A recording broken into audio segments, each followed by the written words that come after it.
Chapter 925. The moment they alighted, Bojio's boyfriend Aura returned. The doctor glanced up for the third time. It's a small injury, there's no need to stay in the hospital. Just make sure it doesn't come into contact with water. The doctor wanted to tell her that it was just a cut and there wasn't a need to come to the hospital. Bojio was finally convinced, but at this moment, she paused and glanced up. He is a professionally sports player and his hand is important to him. Do you want to take a scan to check his wrist? If you insist. The doctor didn't think there was a need, but the family member had requested for a scan. But why was there such a dumb person? It was just an external injury and they wanted a scan? The doctor shook his head. Chin Mo reached out to take the pen from the doctor's hand, his voice calm. There's no need, just prescribe some medicine for external injuries. The doctor let out a long sigh. Fortunately, this person still had some sense. Bojio wasn't aware that she was being treated as an irrational person. She took the prescription while instructing the Almighty, don't eat spicy food, don't smoke. With that, she paused and reached out to take the cigarettes and phone from his pocket. I'll help you settle this. Chin Mo arched a brow at the youngster beside him. Tell me, if you don't follow me back tonight, my hand won't be able to come into contact with water. How are you going to solve the problem of bathing? The doctor and the patients around them exchanged glances. Bojio paused. I really have something to do today. Tomorrow. Chin Mo agreed without a change in expression. Change the bandages tomorrow, you can't expect me to do it myself. Almighty Chin was indeed scheming. If Magician and his gang had heard this, they would definitely have ridiculed him. Back then, when he had treated his own gunshot wound, he hadn't even used anesthetics. Now, it was just a cut on his finger. The Almighty's words made Bojio's conscience feel uneasy. After all, the Almighty had been the one who had given her the medicine when her eyes had been infected. All right. Bojio nodded, the silver whirlpool above her head turning furry the moment she got serious. Chin Mo reached out and pressed the ahog down. In less than a second, it rose up again. Chin Mo arched a brow. Bojio smiled, showing her white canine teeth. It's time for a haircut. Don't you want to grow it out? Chin Mo's tone sounded casual. Bojio paused. I won't consider it for now. Yes. That's it? Bojio couldn't see anything from the Almighty's attitude. However, there was one thing that she was very clear about. All of her actions today were basically exposing herself. Smith's arrogance prevented him from picking up any other information. But the Almighty was not Smith. Not a single detail was left out in front of him. Her victory was in the aspect of rebirth. But Bojio knew that even this link was slowly collapsing. The Almighty was too smart. So many times, he had suspected her. If one day, the Almighty was no longer rational and wanted to transfer his soul, then she would really have to face his resistance and rejection. Bojio's fingers stilled. Because of this, she couldn't bring herself to talk about her childhood. At the start, she had wanted to ask the Almighty if he had any good friends when he was young. But now, she would rather he hadn't thought about it. That way, at least some decisions wouldn't be as painful. For instance, when he had to capture her personally. Bojio smiled, stretching lazily. That was why she had to run ahead of time. She didn't want to be enemies with the Almighty. According to Chin Mo's personality, after this incident, he wouldn't give her complete freedom even if he had to return home. After he boarded the Land Rover, he instructed calmly, follow young Master Gio and find out where she is going. Yes. Under normal circumstances, even if the bodyguards in black weren't by Chin Mo's side, they would be 300 meters away, just like the shadows of ancient times. They would appear whenever Chin Mo needed them. Drive to the police station. Chin Mo's gaze deepened. His fingers were still damp and cold. For some reason, it reminded him of the soft and smooth jade from before. His eyes darkened even further. There was no way the higher-ups wouldn't be aware of such a huge incident. But at the same time, Director Huang received a call. The content was, "Don't be so rash in the future. What if the remote operation doesn't stop? The public will be in danger. Smith will be in charge of the interrogation." That person let out a long sigh. "Young Master Cheen, please advise him. It's good to be driven, but he has to follow the procedure. Don't make a decision without a request. This will put us in a very passive position. If something really happens, who will take responsibility? Have you thought about it?" Director Huang frowned, about to retort. "All right, believe in Smith. He isn't any worse than Chin Mo." Director Huang tightened his grip when he heard the busy tone. Smith was preparing in the interrogation room. When he saw Chin Mo walk in, he glanced up. "Mr. Chin, right? I've heard a lot about you, but you should have received the news. I will be in charge of the interrogation. You can listen in, but please don't disturb me, all right?" Chin Mo stood tall, his gaze calm as he glanced over him. Instead of answering, he asked, "Have you fought many times with Z?" "Of course." Smith wasn't someone who showed off his abilities, he knew how to restrain himself. "I'm from the Fifth Avenue, everyone knows that's Z's home ground. It's hard not to fight with her." "Is that so?" Chin Mo lowered his body. "Has she been to Jiang City before?" Smith chuckled. "Mr. Chin, have you forgotten? Z is in Jiang City right now." Chin Mo replied, "I meant in the past." "Of course not." Smith arched a brow. "That's all you want to ask?" His tone sounded as though Chin Mo was asking a stupid question. Chin Mo glanced at him. "I have many questions." "For example?"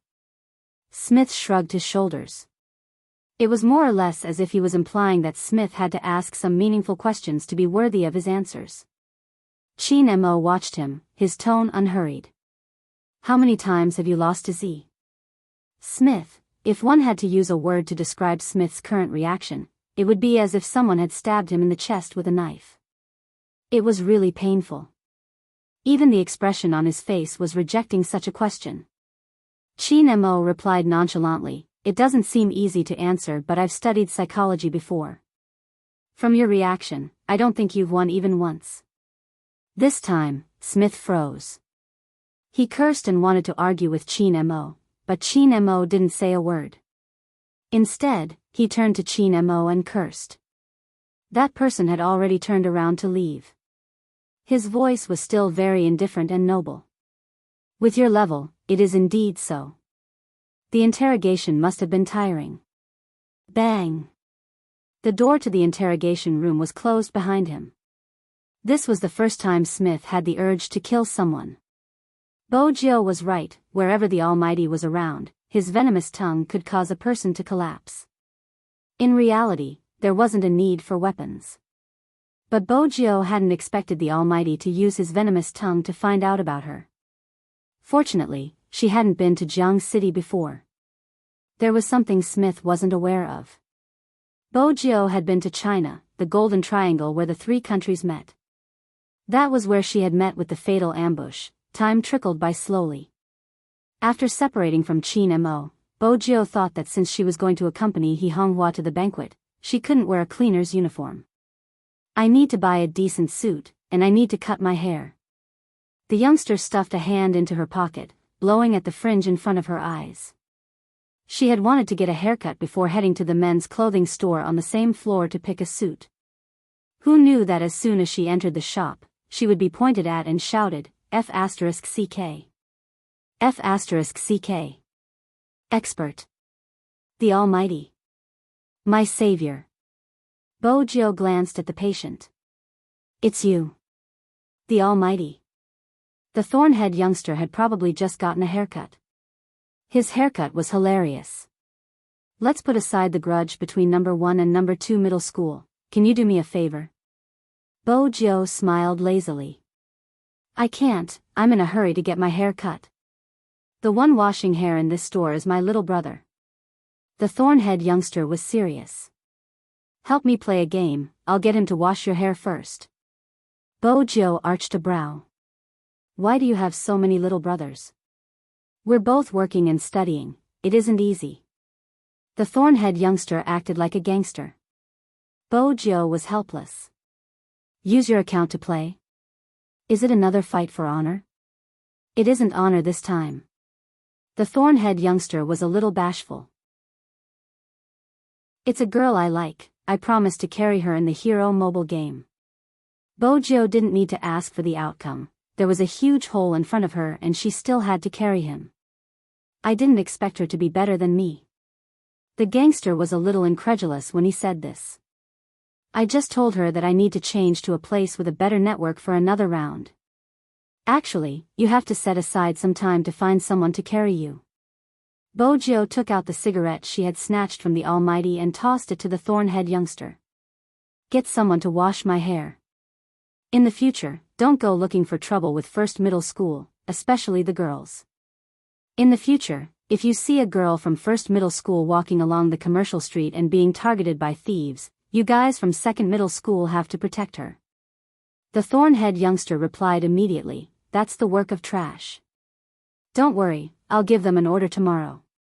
Even though the students from second middle school aren't very good in their studies, we are very protective of the fairer sex. Was that how they were supposed to be protective of the fairer sex? Bojo arched a brow and didn't say anything else. When she lay down, she took the thorn-head youngster's phone. He stood beside her, pointing at the profile picture in his friend list. This is it, isn't she pretty? Don't snatch her from me, I'm warning you. Dearest, it's just a photoshopped picture, I really can't tell if she's pretty or not. Even if she's pretty, can she be as pretty as Almighty Chin? Bojo thought to herself. Even if she liked someone, she would prefer the prettiest one. What was this? If an ordinary person heard this, they would definitely feel that there wasn't any comparison. It was a guy and a girl. But he was still a Chinibu. You don't say, young Master Chin is indeed handsome, the thorn-head youngster replied seriously. Bojo took the opportunity to enter the game, preparing to play casually. However, he had a request. You have to choose an assassin later. Aren't you best at playing as a tank? She still remembered the first time they had met. This Chinibu playstyle had always been charging forward. The gangster shook his head, you don't understand. Nowadays, the girls are obsessed with playing the assassin. I don't know who started the trend. He paused, it's you. When you were in the pro league, you always played the assassin, and you always got first clears. No, let me ask you, have you ever considered the feelings of people like us? It's not good to chase after girls. Everyone talks about your Highness Gyo every day, it's depressing. Bojo, she couldn't reply. She hadn't been to school for a long time and wasn't aware of the situation. First, she adjusted the page.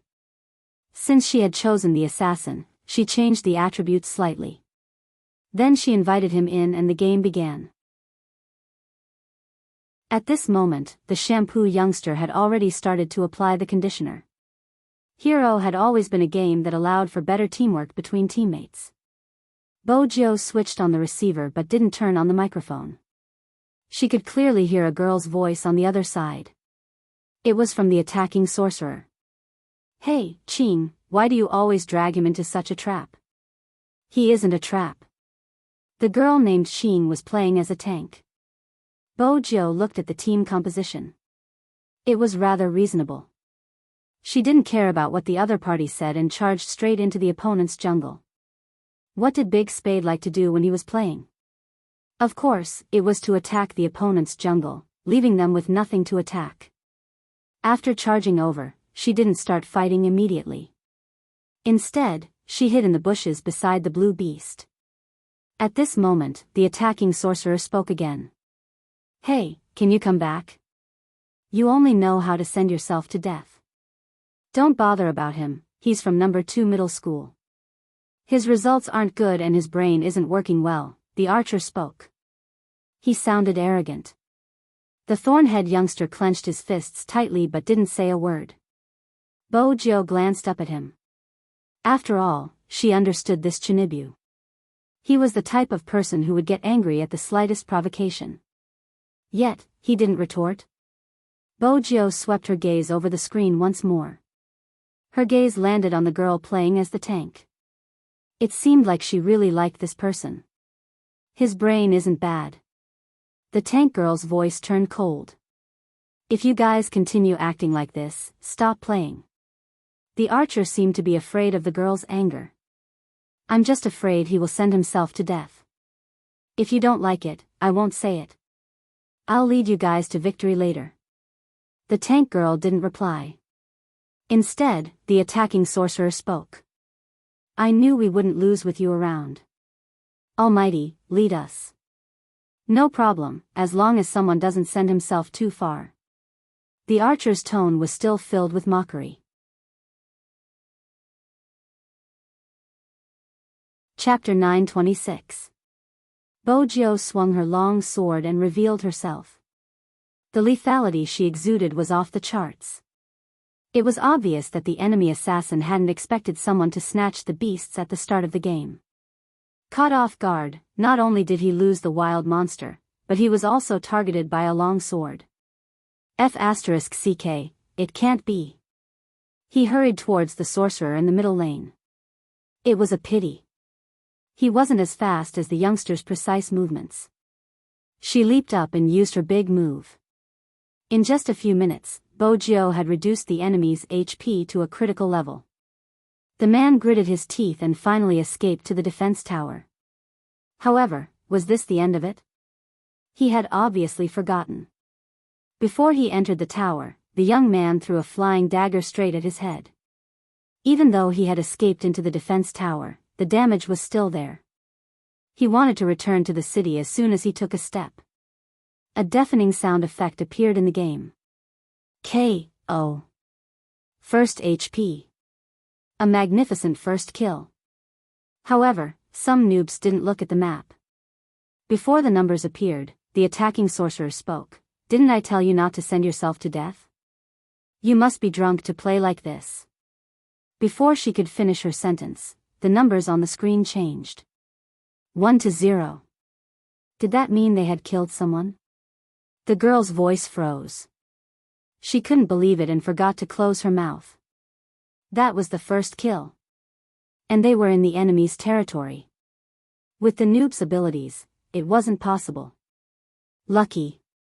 The archer's voice was heard. The sorcerer replied immediately. He probably burned some incense before he left. Heh. Bojo was still running on the map. Once the enemy discovered her tracks, they would definitely chase after her. At this moment, she had killed someone and couldn't be at full HP. She was left with half a tank of HP. Once she was controlled by the sorcerer, she would be killed instantly. But with her speed and maneuvering, an ordinary person wouldn't be able to control her. At this moment, Bojo sent a signal to gather. The signal was sent to the sorcerer in the middle lane. Usually, the assassin would lure the enemy over. As long as the sorcerer in the middle lane cooperated, the two of them would be able to kill the enemy instantly. Bojo paused in the bushes, preparing to fight back. However, there was a problem. The mage girl in the middle lane didn't hear the signal at all. She didn't even look at the map coordinates and was still clearing the troops. Bojo was an assassin. The moment she rushed forward, she couldn't retreat in time. The opposing mage unleashed a powerful spell. Bojo used the strength in her fingers to turn and avoid the fatal blow. However, at this moment, it was no longer suitable to counterattack. It was just the start of the game, and she didn't have enough money or HP. Her opponent was full HP, and the map showed that reinforcements had arrived. Bojo turned and returned to her own tower. This time, she finally understood what it meant to be tricked. He had always played in the pro league, and his teammates would only have problems with their hand speed or technique. But this person. Bojo glanced at her sorcerer and archer. They didn't even know how to look at the map and didn't listen for signals. How did they get the confidence to fly with the Almighty? There was one more thing Bojo wanted to ask. Why was an archer shooting the blue beasts? Not fighting the red beasts, but the blue beasts? Was he trying to steal her wild? His strength was a trap for his teammates, dear. Bojo scanned the area and pondered for a moment. She decided to adjust her strategy. Chapter 927. They had to develop and strengthen their finances before they could produce equipment. That was the decision Bojo made after understanding the situation. Which meant that she wasn't going to participate in the team battle in the near future. Everyone who played the assassin class knew how lethal an assassin could be, right? No, the long-range archers and some attacking sorcerers were the main attackers. Under normal circumstances, the assassin class not only had strict control requirements, but more importantly, they had to be able to analyze the situation. They had to know when to attack, when to retreat, and when to counterattack. The strengths of an assassin were speed and explosive power. However, if one thought that an assassin should be like a tank and only charge forward without caring about anything else, then that would be a big mistake. It was obvious that the archer and sorceress in the middle lane thought that way. When the enemy rushed over, they shouted, "Hurry, gather in the middle lane, prepare for the team battle." The defense towers on both the top and bottom lane were being attacked. At this moment, they weren't going to save the towers and were going for a team battle. Bojo obviously wouldn't head over immediately. She would clear the troops around the tower and hit money everywhere she went. Her hand speed was so fast that the gangster was stunned. That was what he was thinking. Why did the same account play the same game character? How did that character become so powerful in the hands of the other party? It was unbelievable. Just as Bojo was about to attack the defense tower after the enemy on the top lane escaped with low HP, something happened in the middle lane. The sorceress came out of the defense tower. She didn't even release a stun fireball, instead, she used her big move. She was confident that she would be able to destroy the enemy with a big move. But it was obvious that she didn't just release her skill, she didn't measure the distance. That big move had indeed hit something, but it hadn't hit the opponent. This was really awkward. Such a low-level mistake in the game. Seriously, she didn't know what to say. She could only say that she couldn't escape. Sure enough, the opponent's assassin leaped over and gave the female sorceress a close-range critical strike. Together with a stun from the archer, the female sorceress was killed in less than 2 seconds. Bojo's 1v0 became a 1v1. It was a draw.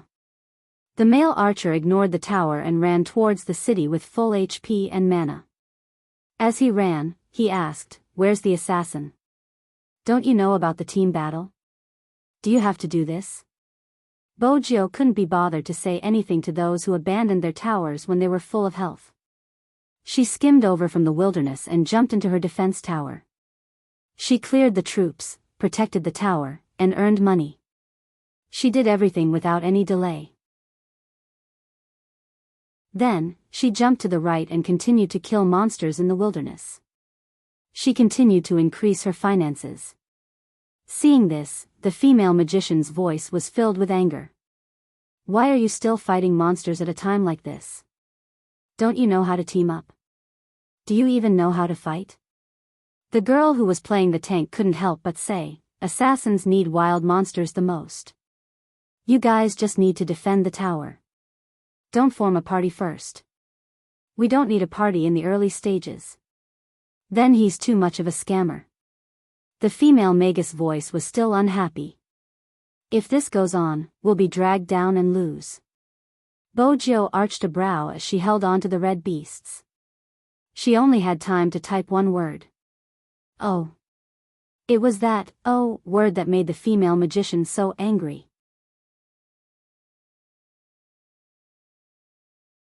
Chapter 928. Forget it. The male archer turned on the voice chat. "He can do whatever he wants, we'll team up and attack the middle lane." The female sorcerer replied confidently, "MMH," she maneuvered her character to move forward. There were 2 opponents as well. It was the same formation, a sorcerer and an archer. The female sorcerer saw the opportunity and immediately used a big move. This time, she managed to catch someone. But the opponent's sorcerer seemed to know how to play. He released a stun fireball and with the help of the archer, he knocked the female sorcerer out on the spot. The next moment, he used a big move. KO. The female sorcerer died again. This time, the male archer didn't run because he was hit by the arrow, slowing him down. He couldn't escape even if he wanted to. Seeing that he was about to be killed to critical health. Right at this moment, a sharp blade flashed past. A small knife symbol appeared above the archer's head. The next moment, Bojo appeared like a bolt of lightning, a perfect explosive attack. In an instant, the archer's HP dropped to a critical level. At this moment, the sorcerer used another stun ball. Bojo tilted her body, dodging it perfectly. She threw a flying knife at the sorcerer before sweeping her long sword. Both the archer and sorcerer were on the verge of death. At this moment, their lives were hanging by a thread. Bojo just needed one more move and she would be able to take both lives easily. However, the male archer wasn't aware of the situation and continued to attack fiercely. Coincidentally, it was shot by him just like that. The game's music blared. Double kill. The screen showed that the 2 lives were taken by the male archer.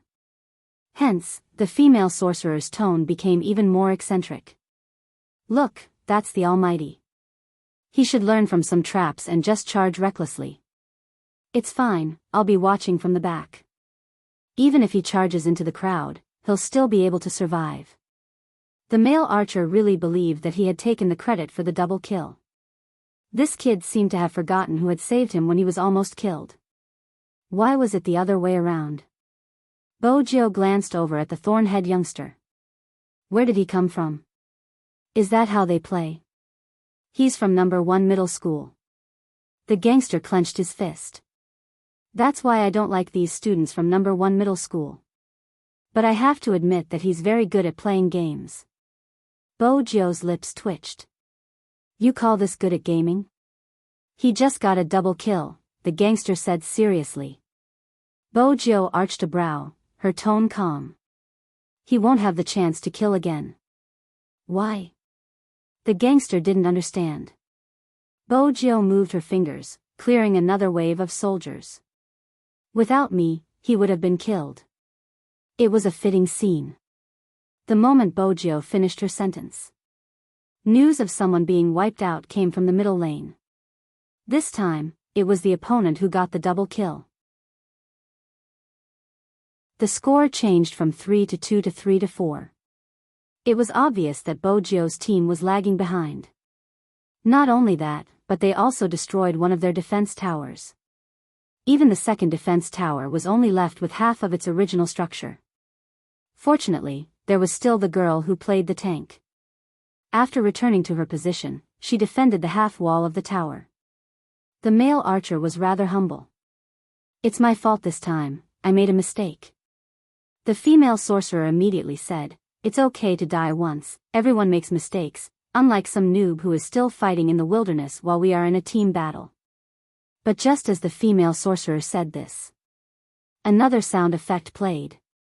Bojo killed someone in the wilderness, successfully tying the score to 4-4.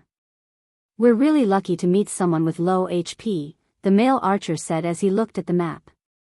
His tone was slightly sinister. The female sorcerer was full of disdain. It's all because you and I beat the opponent to low HP, allowing some noob to take advantage of the situation. No wonder he had to team up with us, he wanted to take advantage of us.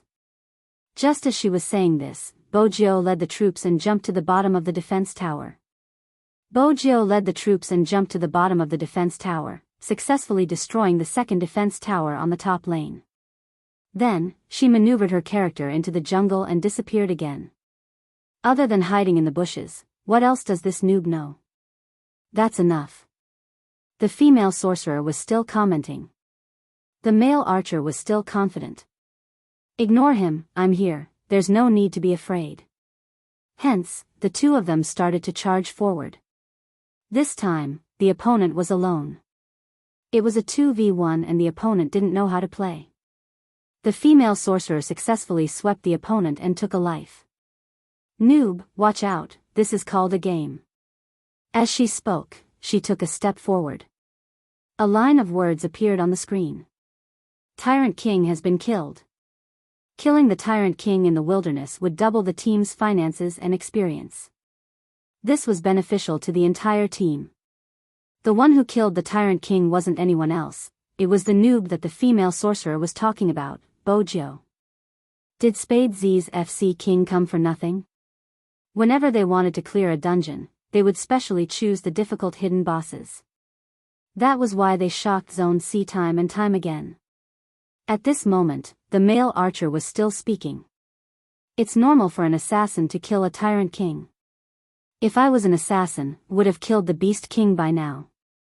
Bojo replied calmly, you can give it a try and see how long you can last before being killed by the Beast King. The male archer could tell that she was being sarcastic. His anger rose. What do you mean? Are you trying to say that I'm not a good player and that I'm a noob? Under normal circumstances, no one would reply to his question since they had to be careful. But when the word, yes, appeared on the screen, the male archer wanted to curse. Hee, everyone can see who's the noob. What about you? You aren't even participating in the team battle, what right do you have to criticize others? Don't listen to him, let's go kill the Beast King. There are 4 of us now, it'll be easy. Was that really the case? They walked over. Bojo sent a message to retreat. Unfortunately, only the girl who was playing the tank hesitated for a moment. The rest of them surrounded the wild dominator boss. The Beast King was stronger than the tyrant in terms of attack power and HP, making it harder to attack in the early stages. But that wasn't the main point. The main point was that the other party had probably gone to the Beast King. As expected, Bojo hurriedly turned invisible and retreated. But it was too late. The female sorcerer and male archer had been eliminated in this wave of team battle. Fortunately, the Beast King hadn't been killed yet. The other party was still fighting. Everyone knew that the Beast King would belong to the one who dealt the last blow. This was what people often referred to as snatching the Beast King. Bojo hid in the bushes, calculating the Beast King's HP. At the crucial moment, a knife flew over.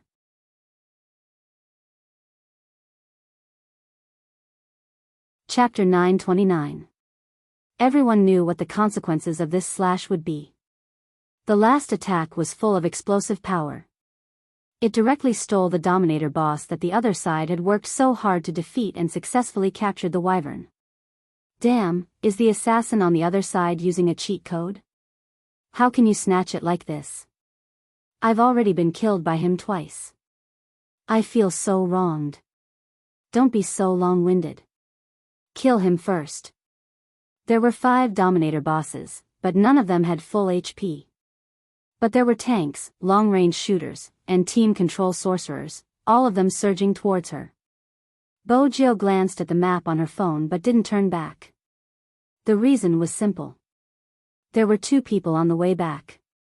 One was a tank, and the other was a mage. Going back was basically suicide. He moved sideways towards the opponent's wilderness, making use of the bushes and walls in the wilderness to perfectly avoid the long-range cannons fired by the archer. This kid is too bold. Stop him, we must stop this assassin. However, Bojo wasn't going to let them catch her so easily. When she escaped, she didn't forget to throw a flying dagger at them. 2 people were sent flying in a row, and both of them were slowed down by her. He was about to escape. The young man raised his hand, and the towel he was using to dry his hair accidentally covered the young man's eyes. Bojo's first reaction was that it was over. As expected, the resurrected teammates didn't give her any support. They were separated by a wall. One of them was low on HP, while the other was half HP. Both of them had used their ultimate moves on her. In other words, if their archers and mages attacked together, their opponents would be helpless. But no one cooperated. No one even tried to save her. When Bojo sat up, the character on her phone had already revived in the city center. The female mage was still unhappy, everyone's back. Why did you rush in alone? You'll be surrounded.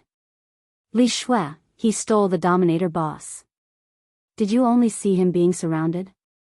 Did you not see him steal the boss? The tank girl was really angry this time.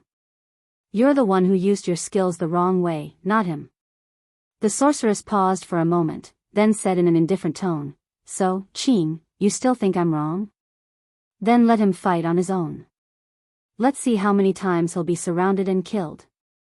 What the sorceress didn't expect was that when she said those words, Kieran's voice suddenly rang out. Bojo really went alone.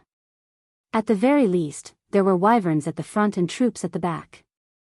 It was equivalent to having a tank to help her resist the tower. The defense tower at the bottom lane had been turned into an empty shell by Bojo. The male archer was still in the middle lane. You don't want to join us and still insist on taking the wrong path. I know, the female magus snorted coldly.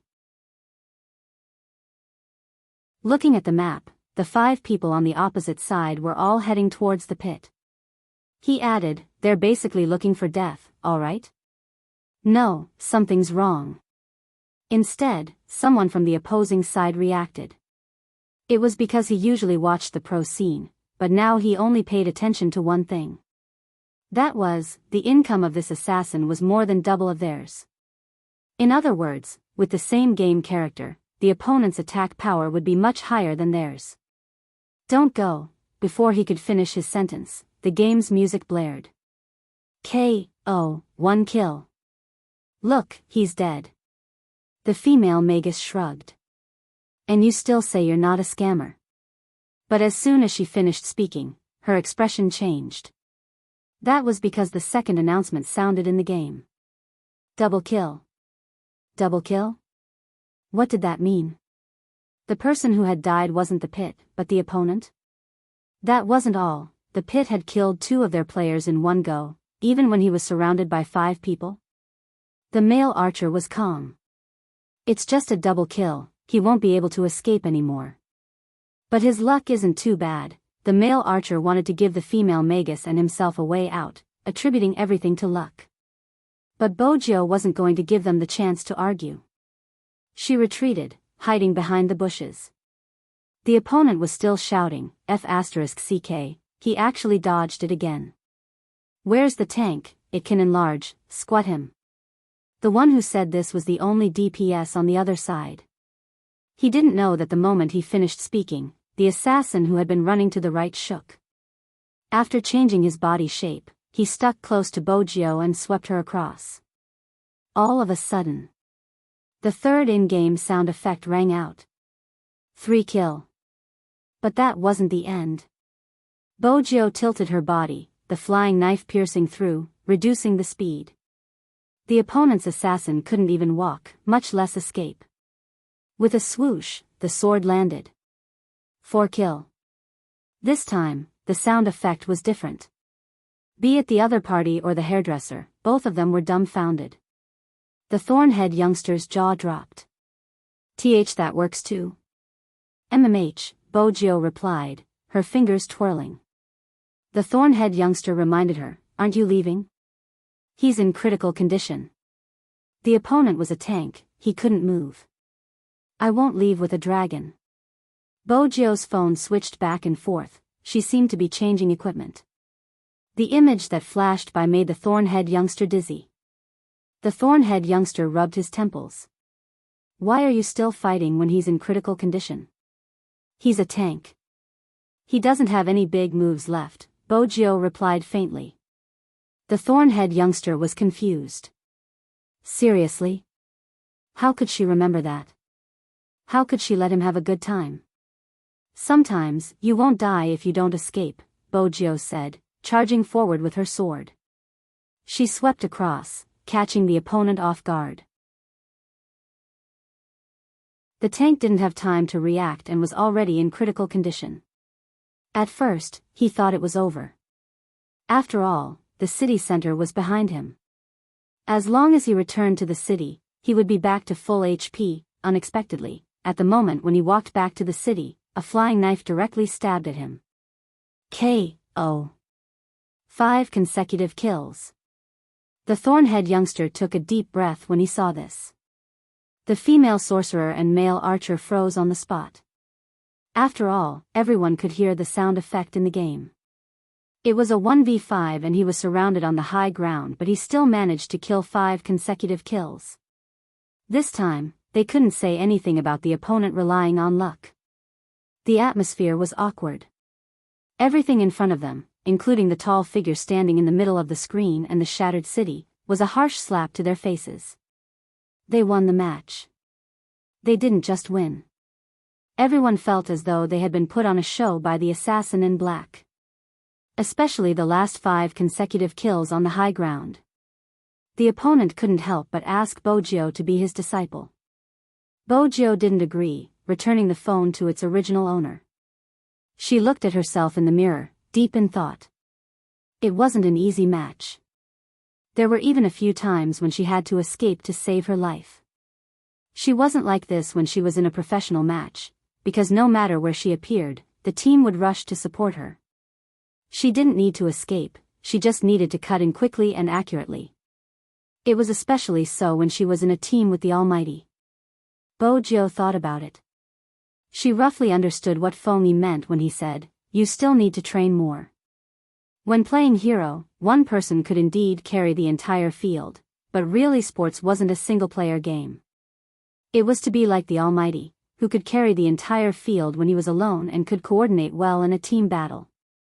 It seemed like before the National League. It was time to change what she lacked the most. On the other side, the silver-haired youngster stood up with a smile. On the other side, the thorn-head youngster pondered for a moment before opening the WeChat discussion group. With a flushed face, he said, "I'm sorry, I wasn't the one who played the previous round. I'm not good as an assassin, but I can play as a tank. Even if it's a pit, I can block in front of you and give you time to escape. What I mean is, are you still willing to play with me?" In reality, if the thorn-head youngster hadn't said it, no one would have known he had found someone else to play for him. After all, everyone was still immersed in the shocking quintuple kill just now. But to the thorn-head youngster, he didn't have a single good point. He wasn't good at his studies, and even though he looked good, he wasn't smart. He liked to be the boss, and even in games, he couldn't beat the boss of number 1 middle school. The latter was a huge blow to him. You guys wouldn't understand the hatred between number 2 middle school and number 1 middle school. Who was better? It was a matter of pride. In comparison, he wasn't as good looking as the youngster. After all, pretty boys were trending nowadays. A tough guy like him wasn't cute. But he knew there was something he had to follow. Things should be as they were. He wanted to act cool. Hence, when he saw the youngster, he wanted to win. But at that time, he had thought it through. If he won, he would tell the youngster the truth. Even if he was a bastard, he wouldn't lie to the girl he liked.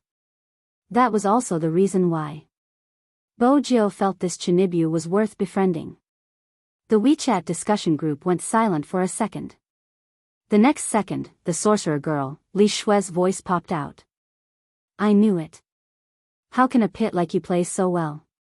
Playing games requires intelligence. Li Shue, don't make things difficult for the students from number 2 middle school. It's not easy to find someone to play for him." It was obvious that the person who said this was the male archer. The thorn-head youngster clenched his fists. Bojio glanced over. "This is the second time you have to control your temper." "I can't help it, they are friends." When the thorn-head youngster lowered his head, he looked like a large dog. "Otherwise, with my temper, do you think I wouldn't beat them up? Hee, it's an insult to my reputation as the boss of number 2 middle school." Bojio arched a brow but didn't reply. Just then, a voice came from the other side. "Where are you now?" "Outside." The thorn-head youngster's voice was still muffled. "Come to my house." The girl's voice was cold, but the words she said were warm. "Who wants you to be good at games? Hurry up and study with me. You don't want to go to university anymore, do you?" The thorn-head youngster's eyes lit up. "I'm going over now." The girl was obviously trying to get back at the thorn-head youngster. Some people are indeed smart, but remember, I like people like you who are a little dumb and a little pit. MMH. The thorn-head youngster nodded continuously. Bojo seemed to be able to see a certain Chinibu's ears pricking up. Seriously. Did his lackeys from number 2 middle school know about him? But, from your tone, you two seem to know each other? We live in the same district but we weren't familiar with each other in the past. We only got to know each other after a while. With that, the thorn-head youngster turned and patted Bojo's shoulder. I heard that you like young Master Chin to the point of insanity. But you still haven't moved his heart, right? Bojo. Who did you hear that from? Is that how you use the adjective crazy? To be honest, I used to despise people like you. What's that called again? Oh right, gay. The thorn-head youngster frowned. But you are different, you aren't a sissy at all. As the boss of No. 2 middle school, I shouldn't be talking to you about this since destroying you has always been our school's plan. But this time, it's different. I feel that there's something wrong with number 1 middle school recently. Don't always chase after your almighty and forget your mission as the boss of number 1 middle school. Bojo. What did he mean by mission as the boss of number 1 middle school? This was a conversation between a Chinibu. What problem? Bojo asked casually. The thorn-head youngster caressed his chin. Someone wants to buy the trending searches. It's the girl who played with us just now. Buy the trending searches? Bojo frowned. Why would a high school student want to buy the trending searches? The thorn-head youngster shrugged. I don't know the details but I know who her target is. It's a web novelist who seems to be depressed. Bojo glanced up. Why are you telling me this? Aren't you any sports idol? The thorn-head youngster pouted. An idol has to display his strength and let the people who like you learn from him. Someone should believe your words. My girlfriend likes that web novelist quite a bit. Bojo arched a brow. Your girlfriend? The girl who played with Tank just now. Isn't she pretty? The thorn-head youngster asked shyly. Bojo replied lazily, she just asked you to go home for tuition. How did she become your girlfriend? Didn't you hear her say she likes me? The thorn-head youngster shook his head. Forget it. Someone like you who doesn't get confessed to often wouldn't understand. Bojo, honestly, this isn't the only problem in number 1 middle school. As the top student in the school, you probably don't realize it. Anyway, it's quite troublesome. The thorn-head youngster revealed another piece of information. Previously, I saw someone from number 1 middle school with the local tyrant. He seems to be a mistress and is helping the other party to do something. The local tyrant seems to be doing a big business recently. In short, it's very profitable. But the dangerous thing is, when I went to socialize with my old man, I heard him say that as long as he took down the school, he would earn more than that. Speaking of which, aren't the students from number 1 middle school all dumb geese who only know how to study? Why is it more chaotic than number 2 middle school? It didn't seem to be important but it revealed a lot of information. Bojo memorized everything without batting an eyelid. She stuffed her hands into her pockets and glanced at the clock hanging on the wall. I have something on, I have to go. All right, the thorn-head youngster replied. When I go to socialize again, I'll help you look after the students from number 1 middle school. I don't want you to die before I can even fight with you, benefactor. After Bojo left, someone in the WeChat group asked, who was the assassin just now? I recorded it and posted it online. Someone said that the assassin was so cool, can you tell me who it was? The thorn-head youngster thought for a moment before typing an ID. Spade Z. In an instant, the WeChat group exploded. Spade Z? Oh my god. It's actually my Highness Joe. Is he still there? Is he still there? I want to confess. No wonder he got the first kill in the first match, it's indeed my Big Spade style. He even stole the dragon, he's so shameless, so cool. He must be really depressed. That's why when Big Spade is around, don't fight the dragon, it'll ruin your life. Li Shui just said that Big Spade is a scammer. Li Shui, who was called out, paused for a moment, then said, "It's just a game. Of course, professional players play better than us normal players. To be honest, I don't know all of these esports players, but I don't really like them. It's not that I'm being biased, but I just feel that these people are leading the students astray. Instead of studying, they're always playing games. It's not good to be addicted to games." The thorn-head youngster didn't get angry at all. After hearing her words, he turned on the voice chat. "Student Li Shui, think about it before you speak. Who is the number one in number one middle school? It's the person who doesn't study properly. Spade Z is an esports player, but in your words, he's addicted to games. How dare you say he's not biased? If you think games aren't good, you don't have to play because it only shows the bad side. On the other hand, there are people who work hard and never give up. Even if they score 0, they can still shine in the esports arena. If you don't understand this logic, shut up. Qing, this is the person you said you like? That's enough, how can you be so rude?" Li Shui sneered. Qing also turned on the voice chat, her tone unhurried. "If speaking the truth is rude, then we can't do anything about it." Li Shui paused. She didn't expect the other party to put her in such a difficult position. She threw down a sentence. "You really learn from the people you interact with." Then she went offline. She had more important things to do, there was no need to argue with them. Just like that, the entire incident seemed to have calmed down, but in fact, the darkness was just starting to descend. It was written in a book that the human heart was scarier than ghosts. And no one could predict the human heart. Time trickled by. At the largest garden-style hotel in Jiang City, there was a gathering for businesswomen. For such an annual gathering, the guests were all successful and reputable women in Rivertown. They weren't just rich, they had to be classy. Hence, as long as one was from Rivertown, he or she would want to attend such a gathering. The place was filled with fresh flowers, all wooden decorations. There was a piano in the middle, a champagne tower placed high, and on the wooden table covered with a white tablecloth, besides candles, there were all sorts of fruits. Not far away, there was a chef making pastries and some barbecued meat. This meant that people could order whatever they wanted to eat on the spot. In the past, He Honghua didn't have the right to attend this gathering.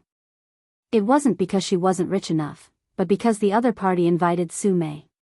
This time, He Honghua attended because she was clear that she had to do something at the right time. Her Jiu was already a professional sports player. She was bound to become more and more popular in the future, to the point that almost all the students were talking about her. Because of this, she couldn't step back. She didn't want people to say, "Look, that's her." Her mother came from the countryside, and she's a shrew who can't even write. When people talked about Jiu, they would say, "Look at that person." Humans were just that weird. In the past, He Honghua never cared about what others said about her. But once her child was involved, everything changed. It didn't matter what her family background was. But she didn't want such things to become a burden to her Jiu. He Honghua had always been a carefree person. This time, she put on makeup for the first time. She even went to find a stylist just to look presentable. She had dressed up in the past, but no matter how she dressed up, she couldn't shake off the title of shrew in such a place. He Honghua was still hesitating, wondering if she should go in. A tall and slender figure walked over from her left, reaching out to place a hand on her shoulder. The youngster had a clean and faint smile. "Mom, why aren't you going in? Why are you standing here?" Bo Jiu was dressed in a well-ironed white suit with a bow on her collar. Her lips were lifted, her bright eyes and white teeth making her look like a prince. There weren't many people who could resist a suit of this color, but Bo Jiu seemed to be born with a demonic aura. Even though it was white, she could still exude a devilish aura. It was very attractive. Even He Honghua felt that her Jiu was so handsome that it made her blush. Her round face broke into a smile, filled with delight. Bo Jiu arched a brow, bending her arm into an arc. "Let's go, Madam He, enter." He Honghua had never been invited like this before. She paused for a moment, then clumsily moved her arm forward. Madam He, be more confident. Trust me, your Jiao is so handsome, it will definitely give you extra points. Bo Jiao's face didn't blush when she said this, her heart wasn't racing. Instead, there was a smile on her beautiful face. She was really narcissistic. But because of this sentence, He Honghua's heart wasn't as chaotic and uneasy as when she had first arrived. Yes, be more confident. She was here to eat. Bo Jiao glanced over as she walked, observing He Honghua's side profile. When she saw the smile, her lips lifted. He Honghua still had to ask, "What did you do today?" "I didn't see you at the club, your teammates said you weren't training today." Bo Jiao wasn't going to tell He Honghua about defusing the bomb. She reached out and tugged her suit, smiling devilishly. "I went to buy this and even got a haircut. I'm going to accompany Madam He to the banquet, how can I not bring my own equipment to carry the crowd?" He Honghua laughed. "You child." The moment they entered, they caught everyone's attention.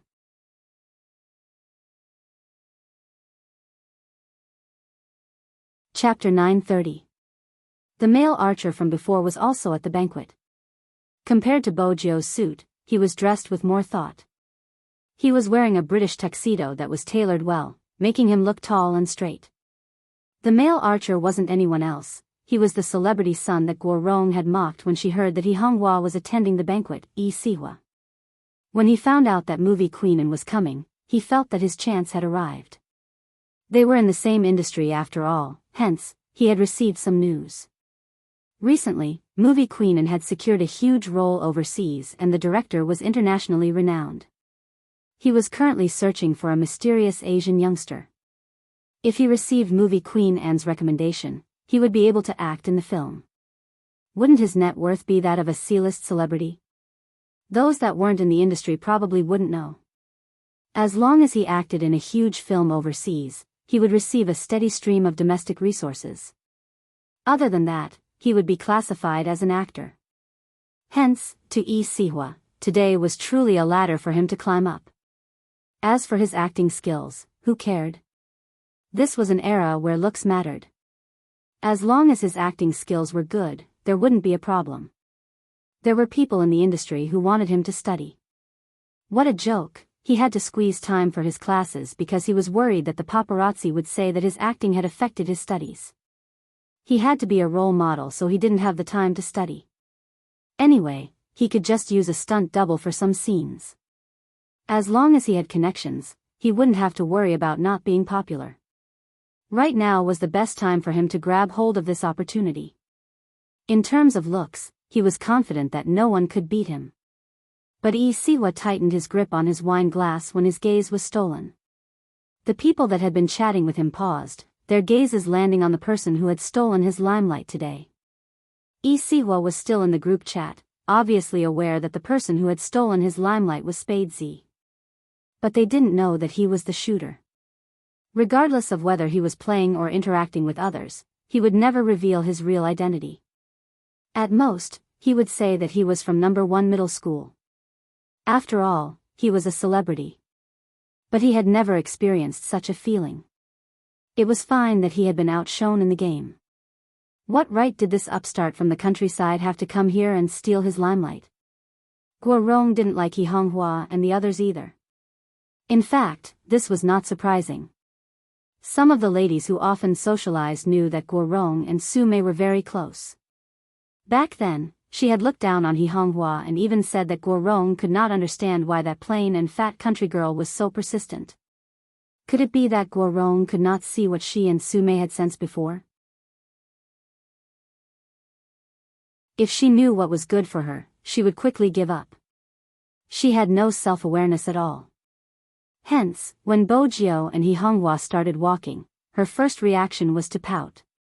However, people like them would never show their true thoughts on their faces.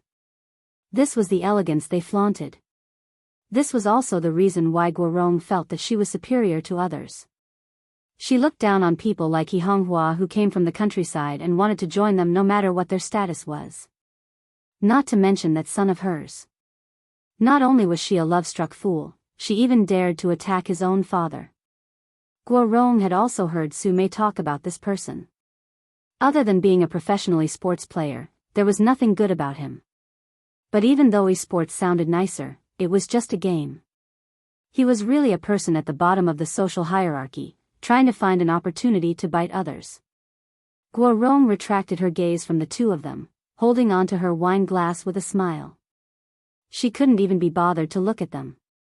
Come, Sihua, follow your Aunt Yang Huan more, it will be easier for her to introduce you later. I remember that you have interacted with Movie Queen before, right? Guo Rong was obviously trying to raise her son's social status.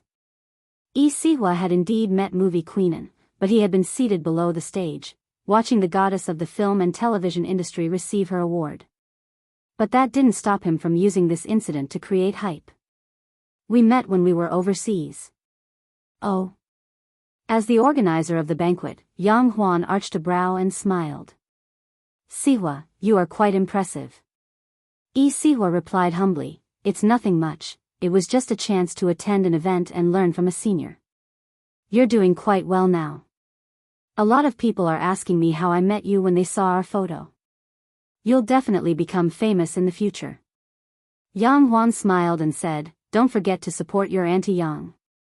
Sihua was confident. I definitely won't forget. But even so, he didn't manage to attract the attention he wanted. Because the ladies beside him weren't talking about him, but the nouveau riche who wasn't even fit to carry his shoes. That's him, right? Spade Z? I don't know why my daughter likes him so much. My daughter isn't interested in anything other than solving questions. This time, she actually said she wanted to surpass the school hunk in her school to be a qualified fan. What do you think she's talking about? My son is even more interesting. He recently cut his hair and said he wanted to join the military. He said he couldn't even beat a gigolo in his life, it was too humiliating. Now that he joined the military, it fulfilled our wishes. In the past, he always thought he was the best in the world and was extremely arrogant. But to be able to beat my son down, he is indeed impressive. It's good to have such a child. He seems rather sensible, unlike what Su Mei said in the past. There were plenty of whispers in the banquet. But Sihua wanted to share all the whispers with him. Both mother and son had the same thought.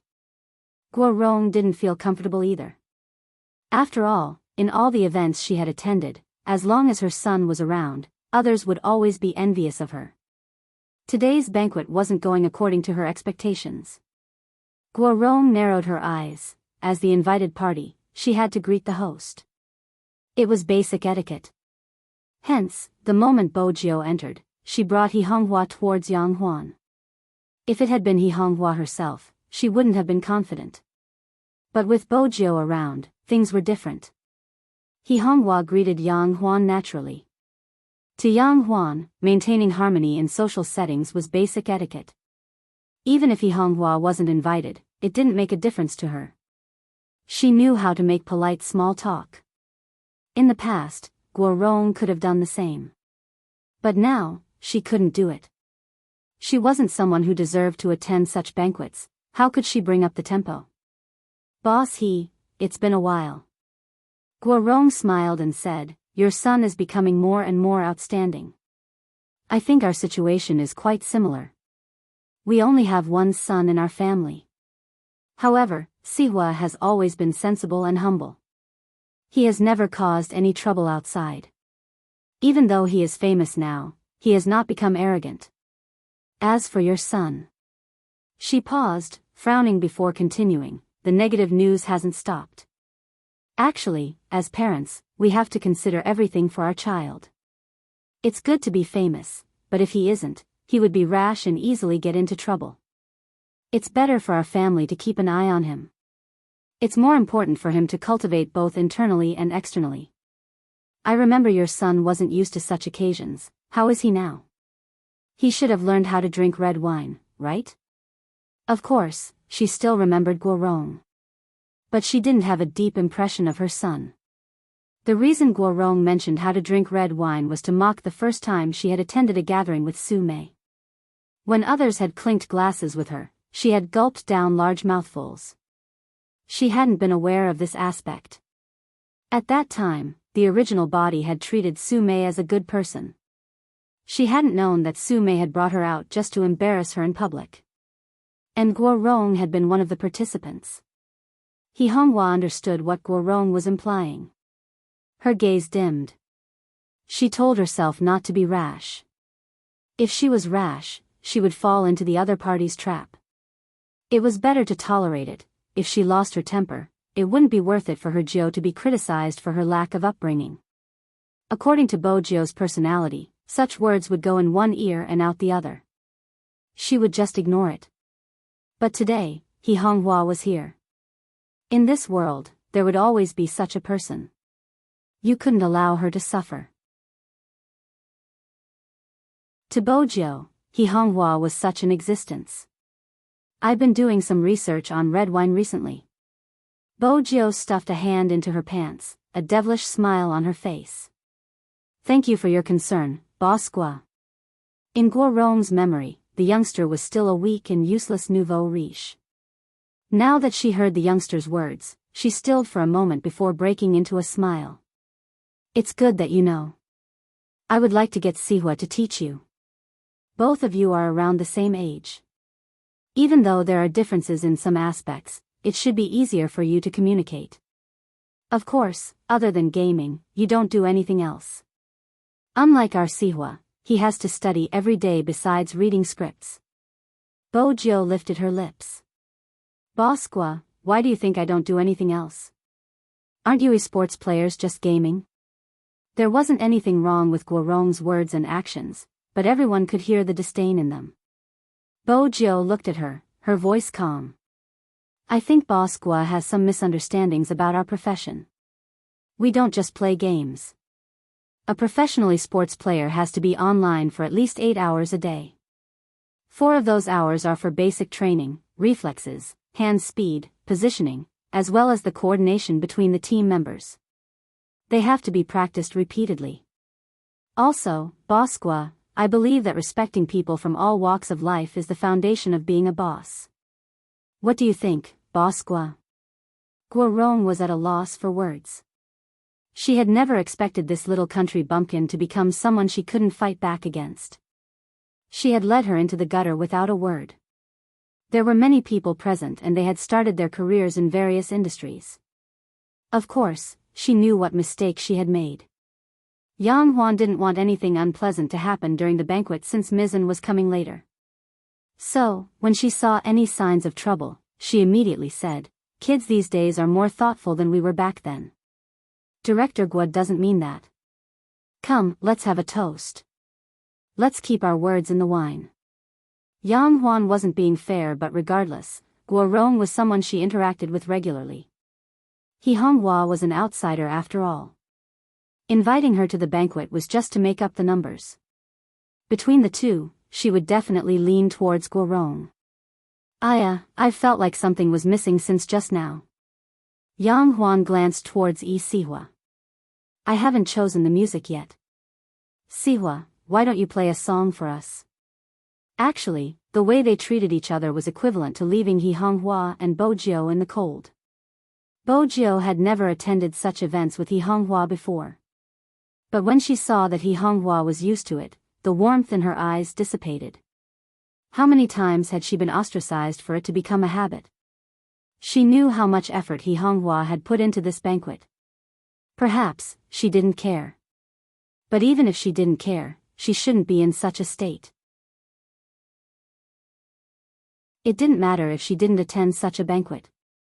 Bo Jiu was about to speak when a familiar voice came from beside her. A familiar voice came from beside him. Auntie Yang suggested it, so it should be possible. But I heard young Master Fu's words just now, and it seems to be very impressive. Why don't I play a part for young Master Fu? I don't need to play any famous songs, just basic piano basics. Young Master Fu should know, right? Bo Jiu glanced up towards Yi Sihua, arching a brow. Was this the male archer from earlier? Yi Sihua wasn't aware that she was good at disguising herself and was extremely sensitive to voices. Moreover, Yi Sihua's tone was filled with disdain. Naturally, she could tell who he was.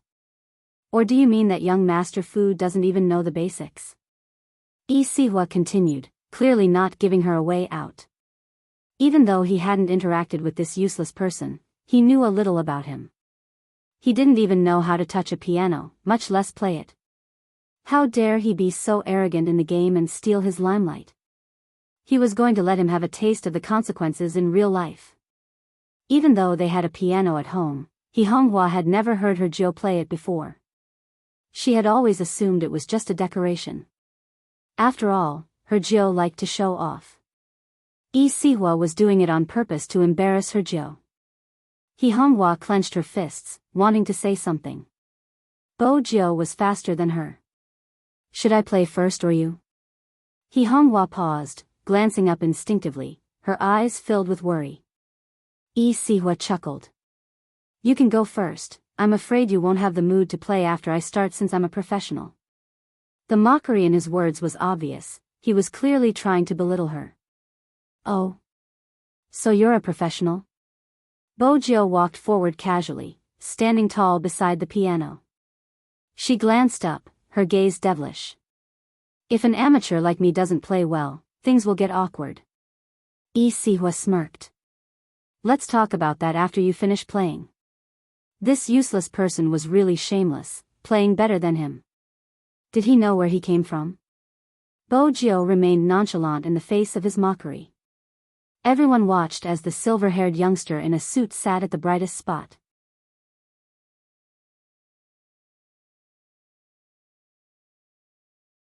Chapter 931. There was a sudden gasp from the crowd. Both Bo Jiu and the mocking Yi Sihua turned towards the source of the sound. A woman walked in from the door. She seemed to be the beloved child of God. Whether it was her face or temperament, she was perfect. Few people could wear this kind of oriental red color with a noble effect, but when it was on her, it was as if nothing was a problem. That kind of fiery red color set off her snow-white skin, only making people feel that there was a kind of indescribable lazy beauty. That was not all, because there was another person standing beside her. He was dressed in a black suit, but it gave him the aura of a young master of a warlord. His arms were half bent, and his slender legs were walking forward. His tall nose bridge and thin lips were just perfect, sexy and noble at the same time. Who else could it be other than the ravishing young Master Qin of Jiang City? The woman in his arms was Movie Queenan, whom Yang Huan had been looking forward to meeting for a long time. In reality, not many people knew that Movie Queenan and Qin Mo were mother and son. Mainly because no one knew about Movie Queenan's background other than acting. Her appearance this time. Many were shocked. In terms of age, the two of them didn't seem to be a match. Besides, for young Master Qin to accompany her and intentionally lower her status, she must be a relative of the Qin family. Could Movie Queenan be one of young Master Qin's cousins? The wrong guess was because Movie Queenan didn't look like someone in her 40s. Other than Yang Huan, Bo Jiu was the only one who knew the truth. But Bo Jiu was surprised that the Almighty and Movie Queen would attend the banquet. Based on their personalities, they shouldn't have attended such events. That was indeed the case.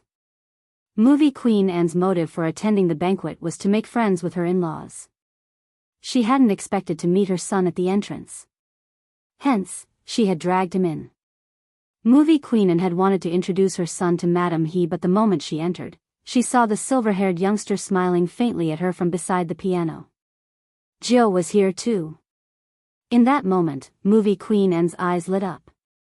That was the benefit of being beautiful, even her eyes were deep and seductive. Yang Huan also saw Movie Queenan's gaze on her. But she assumed that Movie Queenan was looking at Yi Sihua, so she walked over with a smile. Sisterin, you came at the right time. Sihua was just about to play the piano. Guorong followed behind Yang Huan. Looking at the beautiful woman in front of her whose age could not be guessed, her mind raced. She didn't know how powerful this person with the surname was. In her eyes, the other party was just a celebrity who was good at acting. Later, she heard from her son that her identity would be of great help to him. Only then did she change her opinion of this woman.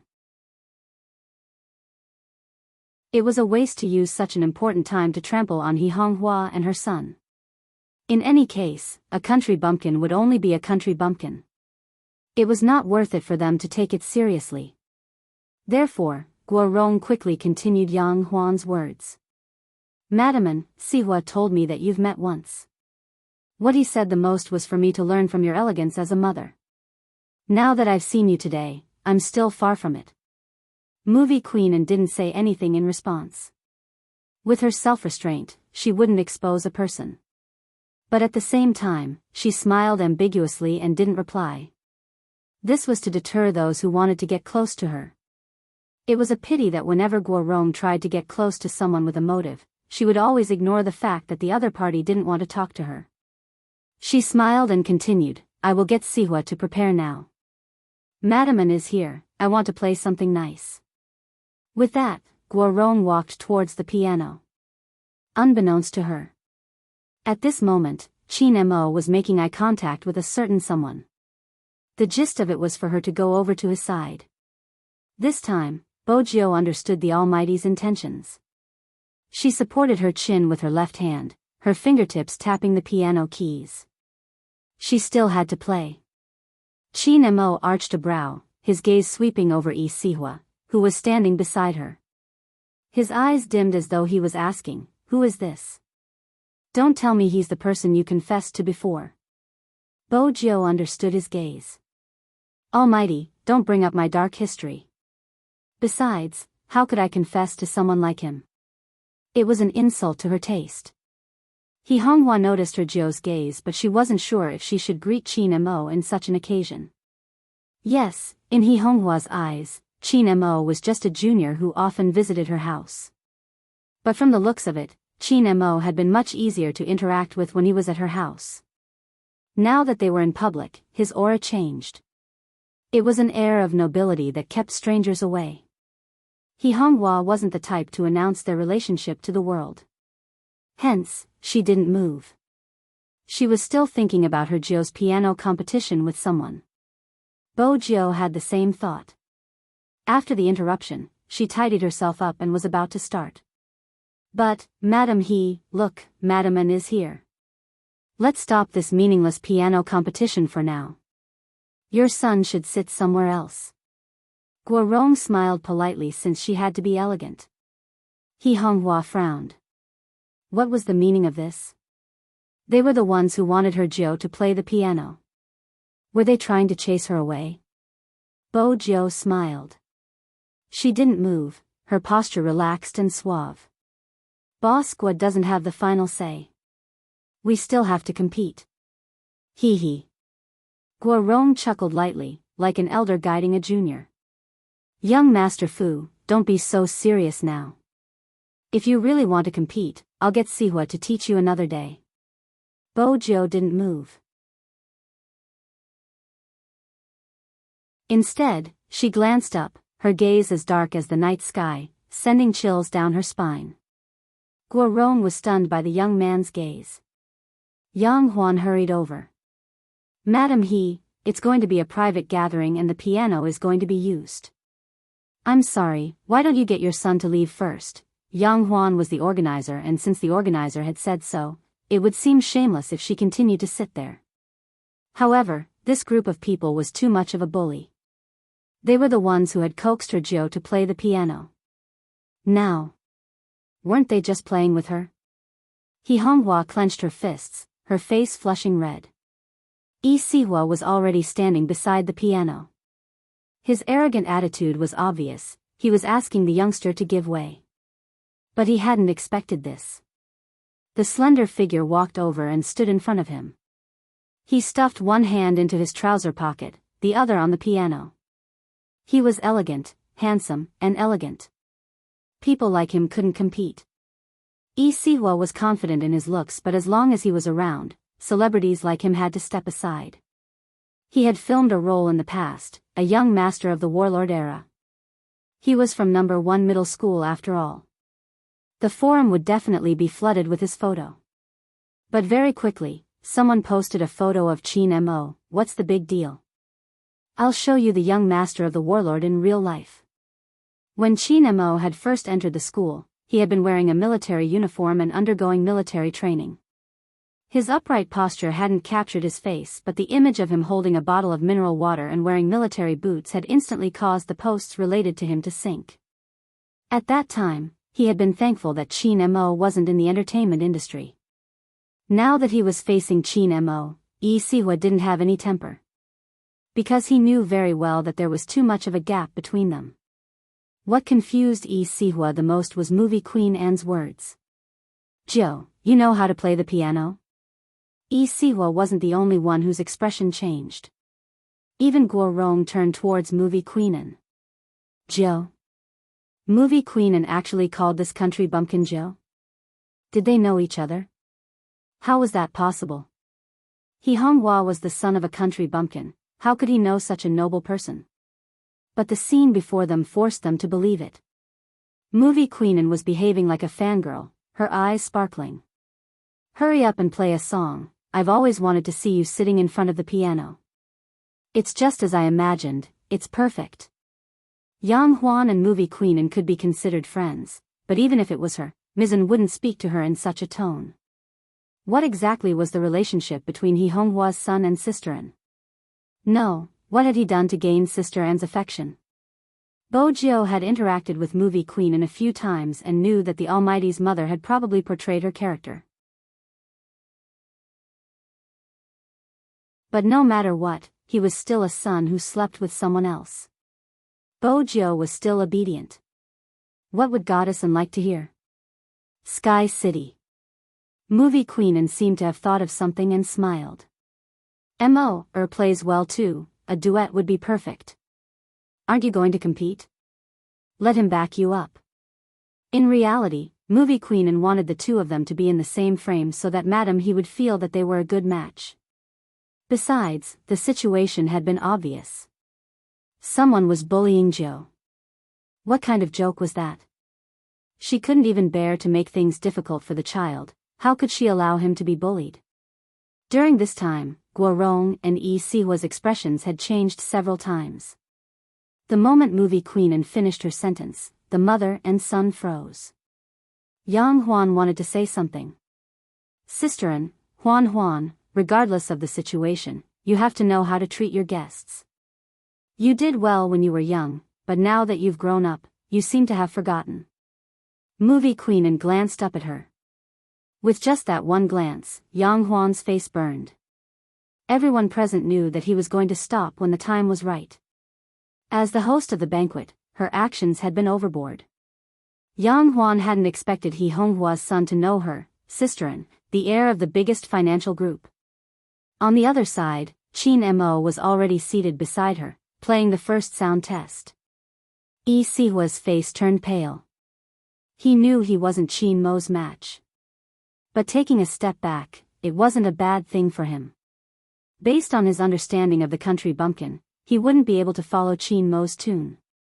That way, the country bumpkin would be the one making a fool of himself. With that, Yi Sihua's lips curved upwards. But in the next second, the silver-haired youngster pressed the keys, her fingers gliding over the piano like water. Her hair fell softly behind her ears, her fair neck, her distinct collarbones, every joint flawless. The youngster in the white suit seemed to have been poisoned with every glance. The youngster's tune was ethereal and pleasant, penetrating into one's heart. The scene Yi Sihua was expecting didn't happen. On the contrary, after hearing the sound of the guqin, everyone looked towards the center. The scene in front of him was indeed too beautiful. It was as though all the lights had been drawn out of the ensemble by the two men at the piano. The silver-haired youngster glanced over with a smile. Even the noble Chin Mo seemed to have a liveliness to him. The people present had also listened to all kinds of concerts. This was the first time they had heard such a concert. The coordination between the two did not have the slightest bit of interruption. Their smooth movements reverberated in everyone's ears. Everyone could not help but close their eyes to enjoy it. There was even a professional piano teacher among them. Isiwa's face turned paler as more and more people surrounded him. Someone pointed out, Isiwa's piano skills aren't as good as his. At that moment, Isiwa felt as though he had been slapped in front of everyone. He had mocked her at the start of the concert, but now, he had returned everything. There was a saying that had come true for him.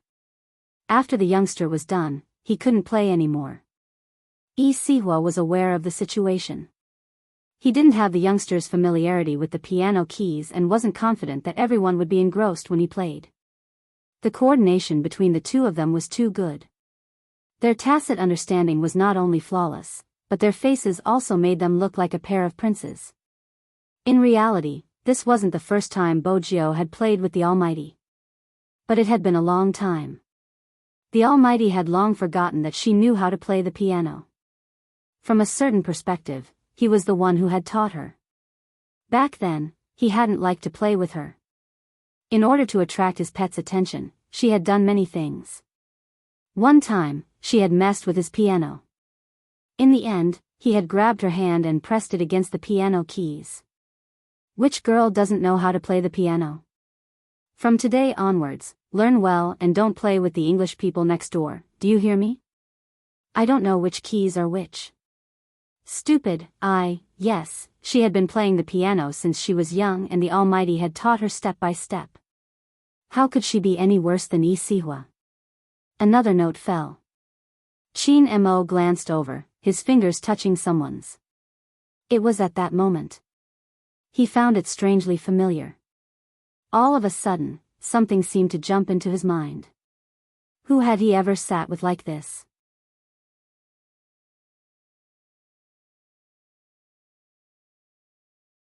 Chapter 932.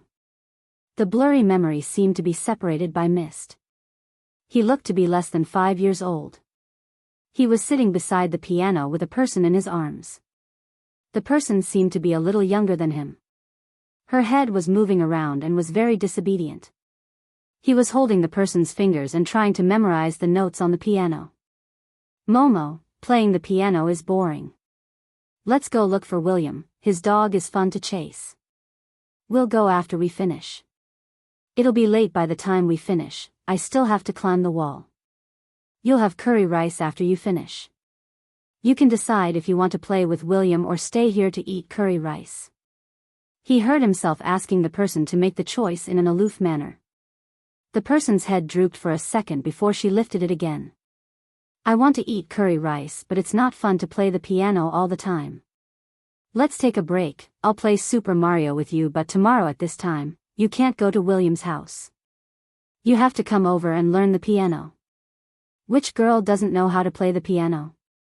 From today onwards, learn well and don't play with the Englishman next door, do you hear me? The last part was his voice. As it was too sudden, a sharp pain shot through his head, causing him to freeze.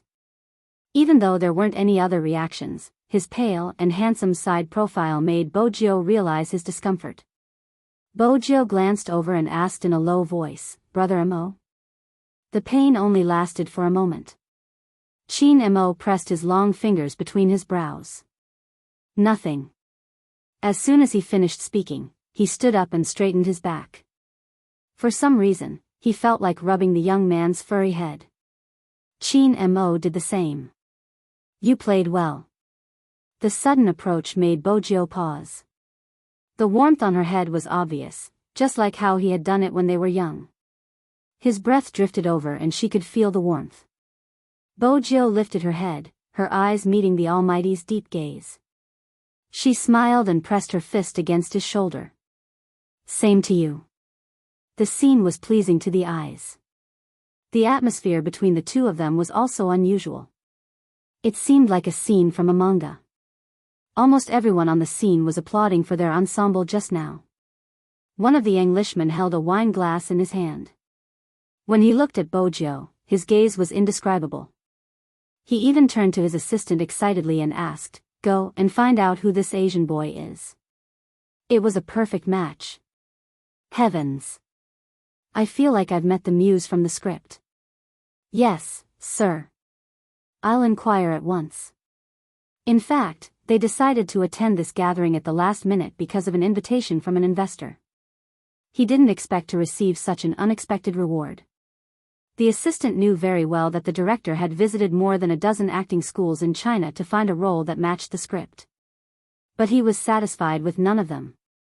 However, there was a Japanese actor that the director had listed as a candidate. That actor was originally a best actor, but the assistant knew that the director was not very satisfied. Until this youngster appeared, the assistant had never seen the director so excited before. It must be because he was too much in line with the character in his mind. He saw it when and came in just now. The middle-aged Englishman wanted to wait until the banquet was over before letting and be the middleman. The two of them didn't look for anyone, especially the middle-aged Englishman. This time, they had come silently to search for a role. They didn't want anyone to recognize them. With the director's international reputation, the moment the media caught sight of him, it wouldn't matter which country it was from, it would be publicized. This wouldn't be beneficial for them to find the person they needed. The Englishman thought to himself as he glanced at the young man with the devilish smile. He was really too perfect. When the time came, he would dye his hair black and wear the robes of the Republic of China. The mysterious Asian young man sitting in front of the piano would give off a sense of the overlapping of eras. This was the person he had been looking for. He didn't just have an angelic face, he also had a devilish aura. It was a pity that such a person wasn't acting. The Englishman was still excited about his discovery. He didn't know that there were people who had seen his photo and had tried to strike up a conversation with him on several occasions, but none of them had succeeded. It wasn't anyone else, it was Yi Sihua. If he had gone up after the two of them had finished their performance, he would have been asking for humiliation. Hence, before the piano stopped playing, Yi Sihua's men had already left the area. It was because he had retreated from the crowd that he saw the director he wanted to meet. It felt as though he had gone straight from hell to heaven. So what if movie Queen Anne's path was cut off? Now that the director was there, as long as he followed him closely and recommended himself, he would definitely have a chance. Yi Sihua was a man of action. With this thought in mind, he headed in the direction the Englishman had left. On the other side, movie Queen Anne, who was close to the director, had intentionally stood beside He Honghua at the start of the performance. She took advantage of the lingering warmth and smiled. My son used to have high standards, but ever since he met Joe, he changed. Madam, he has taught him well, raising a child like Joe who isn't afraid of my son at all. In the past, there were many people who wanted to be friends with Qin Mo, but they all had ulterior motives. Joe is different. That day, when I saw Qin Mo bring Joe home, I was shocked. After all, my son rarely gets along with anyone and Joe is an exception. But since Joe is so handsome and likable, my son must have been wondering how could there be someone better looking than him. Perhaps that was the reason why they became friends. Now that I think about it, it's amazing. Now that I think about it, it's amazing. He Honghua was shocked when she heard movie Queen Anne's first sentence. She had never expected movie Queen Anne to be Qin Mo's mother. The more He Honghua listened, the more she felt movie Queen Anne was different from the other madams she had interacted with. After all, this person was well-mannered, elegant and magnanimous. It wasn't just an act, but every word and action was embedded in her bones, making her feel comfortable to interact with. Movie Queen Anne intentionally made her son sound more pitiful. She sighed deeply. Madam, don't be fooled by how tall and strong my son is now. He was born prematurely in the past and I didn't take good care of him. With that, the two mothers found a common point of communication. He Honghua immediately said, my Joe was born prematurely too, he was so wrinkled that I was worried I wouldn't be able to take care of him. I guess so. Movie Queen Anne reached out and held He Honghua's hand. We have to interact more in the future, both of them are troublesome. He Honghua was delighted. That's right. Oh right, Sister He, I've heard about what happened to you. If you need any help, feel free to let me know. Movie Queen Anne was a capable person. She raised Madam He to Sister He without changing her expression. If it had been someone else, He Honghua would definitely be on her guard. Not only did this person look at her with sincerity, she was also beautiful. Most importantly, she didn't have anything on her that she was concerned about. Her warmth made He Honghua feel as though they were old friends at first sight. There wasn't the slightest bit of pretense. In reality, movie queen was indeed such a person. I have long wanted to speak to Sister He and have thought of paying you a visit, but I was afraid it would be too abrupt. Today, I heard that Sister He would be attending the banquet, so I specially came over to befriend Sister He. Movie queen wasn't just expressing her sincerity to He Honghua, she was also saying it for Guorong, who was standing beside them. The way she had asked Jiu to move away from the piano was clearly an act of contempt. Movie queen didn't feel the need to give her any face. At that moment, it wasn't just Guorong, even Yang Huan's face turned pale after hearing the entire story. It had to be said that movie queen's words were a slap to the face, leaving no room for negotiation. On the other hand, He Honghua was the most generous and straightforward. You should have said so earlier. If you had said so earlier, we would have met at home. I don't know anything else, but I know how to cook. When you come to my house, Sister He will cook for you. That would be great. I love to eat, but that's the disadvantage of being an actress. There are so many things I want to eat, but I can't eat them immediately. Movie queen's tone was coquettish. Take today for example, I just want to eat scrambled eggs with tomatoes. I can't even find that kind of home-cooked taste outside. He Honghua was honest. She immediately replied, that's easy, if you want to eat, come over tomorrow. Can we eat tonight? After movie queen asked, she felt that it wasn't polite. I'm disturbing Sister He, I'll eat tomorrow. He Honghua couldn't bear to see the beauty in such a state. It's not disturbing, I just need time to prepare the ingredients. It isn't too late, if you really want to eat, let's go home. I'll have to trouble Sister He then. Movie queen held He Honghua's hand and smiled. She looked like a helpless little bird. Bo Jiu raised a brow as she walked over. Go home for dinner? What was going on? What was going on? When did her mother and the Almighty's mother become so close? In the time she had been playing the piano, the two of them were already calling each other sisters, completely disregarding her and the Almighty. That was indeed the case. The two of them chatted for a while before deciding on the itinerary. Even though Bo Jiu didn't think it was a good idea to attend such a banquet, she was still a little confused when her mother shoved her into the car so quickly. She glanced sideways at the Almighty, who was sitting beside her. His face was expressionless, handsome and elegant as usual. Was she making a fuss out of nothing? Bo Jiu arched a brow.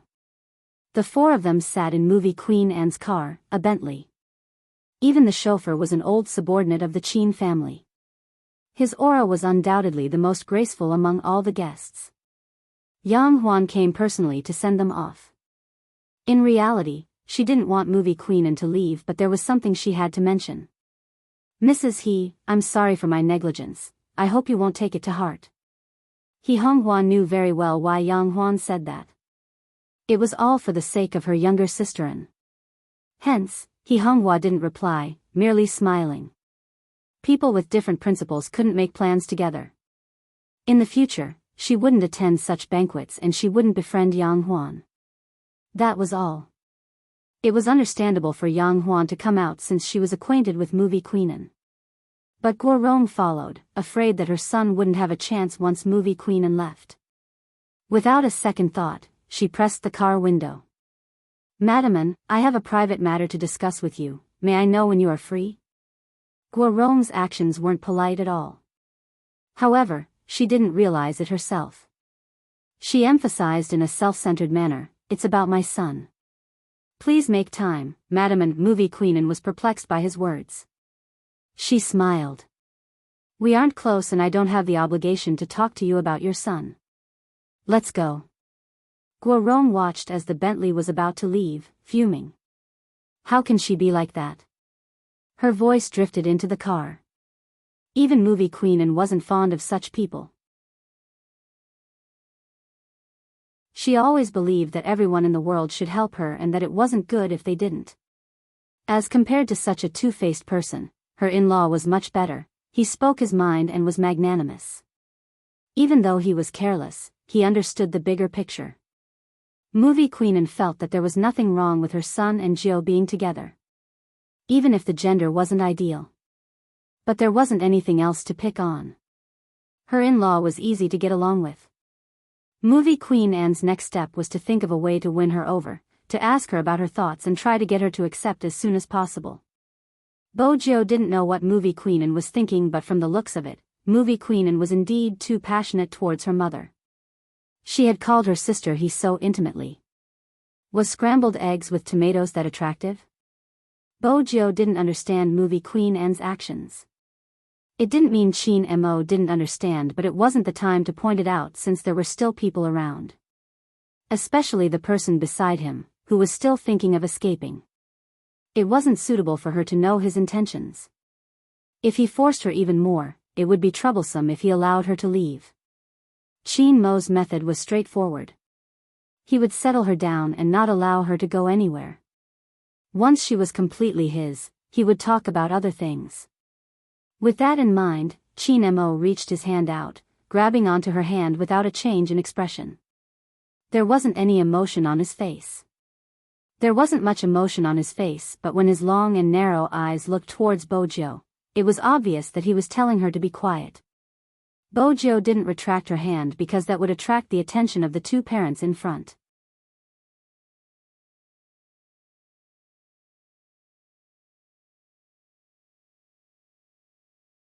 Chapter 933. He Honghua's attention was completely captured by Movie Queen Anne's words. Indeed, she hadn't noticed the commotion in the back seat. Gio had assumed that the Almighty would let go after holding her hand. She hadn't expected him to hold her hand for the entire journey.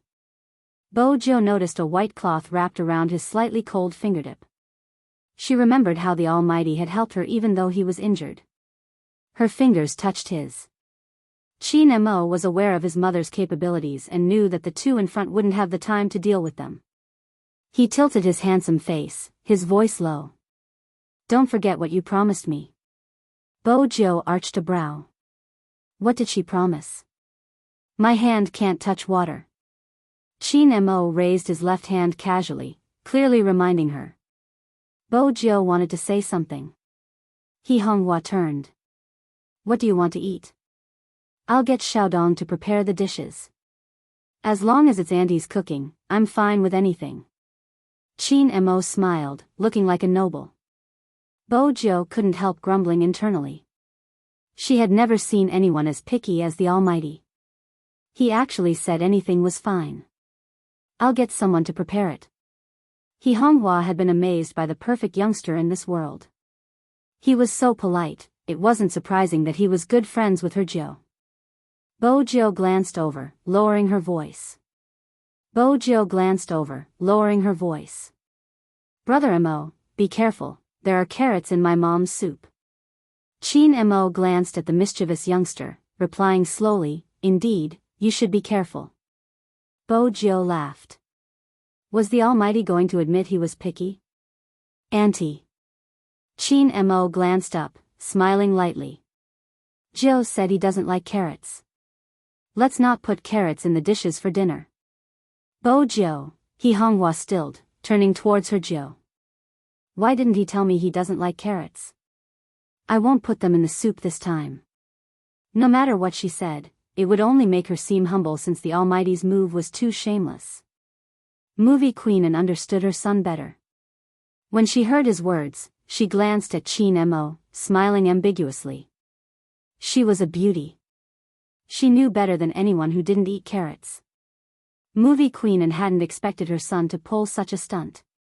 If it was in the past, he would definitely not say what he liked or didn't like. In fact, he rarely visited anyone's house. Also, did these two people really think that she could not see their little tricks? He had underestimated her too much. The more Movie Queen looked at them, the more she liked them. Especially when Gio was depressed, his silver hair would curl up, and the resentment of the beautiful youth. Chin Mo naturally noticed the way the youngster was looking at him. His thin eyelids lifted slightly, his eyes overflowing with a smile. Movie Queen took in his smile.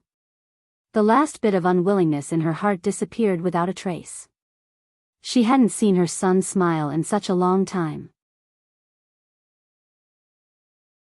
Probably only Jiao could make him like this. He was no longer as rational, and even a little unreasonable. But this was him with flesh and blood. He hoped that the influence of that incident would disappear like smoke in thin air. With that thought, Movie Queen pulled He Honghua over to talk about shopping. Regardless of the age or status of a woman, when they talked about clothes, they were always the same. It was as though they would never be tired. Bojiu waited for the two parents to resume their conversation before glancing in Chin Mo's direction. It was a little resentful. In that instant, Chin Mo was in a daze again. It was as though the youngster in front of him had become very, very small. Then, she sat on his bed, her pair of lotus root-like short legs swinging back and forth. She was not at ease at all. She also looked at him with the same gloomy gaze. She was so noisy that he could not even write a word. Right? Chin Mo frowned at his own imagination. Had he been sleeping too little recently? Even images that didn't exist had appeared. But Chin Mo was curious about how she had looked like when she was young. On the other side, Guorong was upset that she hadn't managed to stop Movie Queen. She called her son and complained, "That isn't nice at all. If she hadn't helped you, I wouldn't have ended up like this. Who knew that she wouldn't even bother to look at me when I was already at the car door? What kind of person is she?" Yi Sihua held on to his phone, pushing the crowd aside. "Mom, there's no need to look for her. Guess who I saw just now? It's Director William from The Matrix. With him around, there's no need for me to look for her." Guorong was elated. "That explains why I didn't see you. I've been looking for a chance to talk to Director William and chased after him. That's all for now, Mom, I'm hanging up. Wait for my good news." Yi Sihua was confident that he would catch Director William's eye. After all, he had an Asian feel to him. Moreover, Director William must be here for the casting. If not, an international director wouldn't be so low profile. He was definitely here to recruit newcomers. With that thought, Yi Sihua's eyes lit up. He pushed the receptionist aside and rushed towards the British man. Director William obviously did not expect someone to suddenly appear in front of him. His blue eyes were filled with astonishment. To show his respect, Yi Sihua bowed before exclaiming in English, "Director William, I didn't expect it to be you. I thought I was seeing things. Could you please sign your name for me? I like your movies a lot. The last time I met you was at the film festival, but I don't think you remember me. I seem to be rambling, but you should be able to understand how I feel when I meet my idol. I'm Yi Sihua, an actor." William smiled. "Oh, of course, I understand." Yi Sihua's confidence was boosted by his response. Having been educated overseas for so many years, he knew that Europeans loved to recommend themselves. This was a common flaw of the Chinese. As early as last year, he had transferred his nationality overseas and understood their way of thinking. Hence, after Yi Sihua expressed his admiration, he didn't hesitate to state his motive. "I heard that you are looking for a mysterious male actor from the East. I would like to recommend myself to you." William came to a sudden realization. He rubbed his chin and looked Yi Sihua up and down before shaking his head. "You're not bad looking. If it was in the past, I might have considered it. But now, I'm really sorry, I've already found the actor in my heart. If you were at the banquet, you would have seen the silver-haired youngster playing the piano. Be it in terms of looks or aura, he exudes a mysterious aura unique to the East. The smile on his face is devilish but not arrogant. He gives off a humble yet not to be trifled with. He's just like what you Chinese call a noble, like a jade." William said the last 4 words in Chinese and his pronunciation was a little strange. But that didn't affect the meaning he was trying to convey. The more Yi Sihua listened, the tighter his fists clenched. It was that disgusting nouveau riche. What mysterious aura unique to the East? That was just an act. Siwa never expected that the role he had fought so hard for would be snatched away by that country bumpkin. No way. He wouldn't allow that to happen. Siwa's lips froze. Director William's words were like a slap to his face. He tried his best to force a smile. Director, you might not know this, but this person isn't an actor and doesn't have any experience in this field. Furthermore, his character, Siwa paused to give Director William some room to imagine. From what he knew, when filming overseas, no matter how good an actor's appearance was, as long as they weren't professional or had poor acting skills, they would be rejected. As expected, when William heard this, he paused. Siwa laughed in his heart and wanted to add more vinegar. Unexpectedly, when William spoke again, he switched to Chinese. Even though he stuttered a little, his meaning was clear. Mr. E, are you trying to defame that Asian youngster because you feel indignant about losing to him? Siwa froze and immediately denied it. Of course not.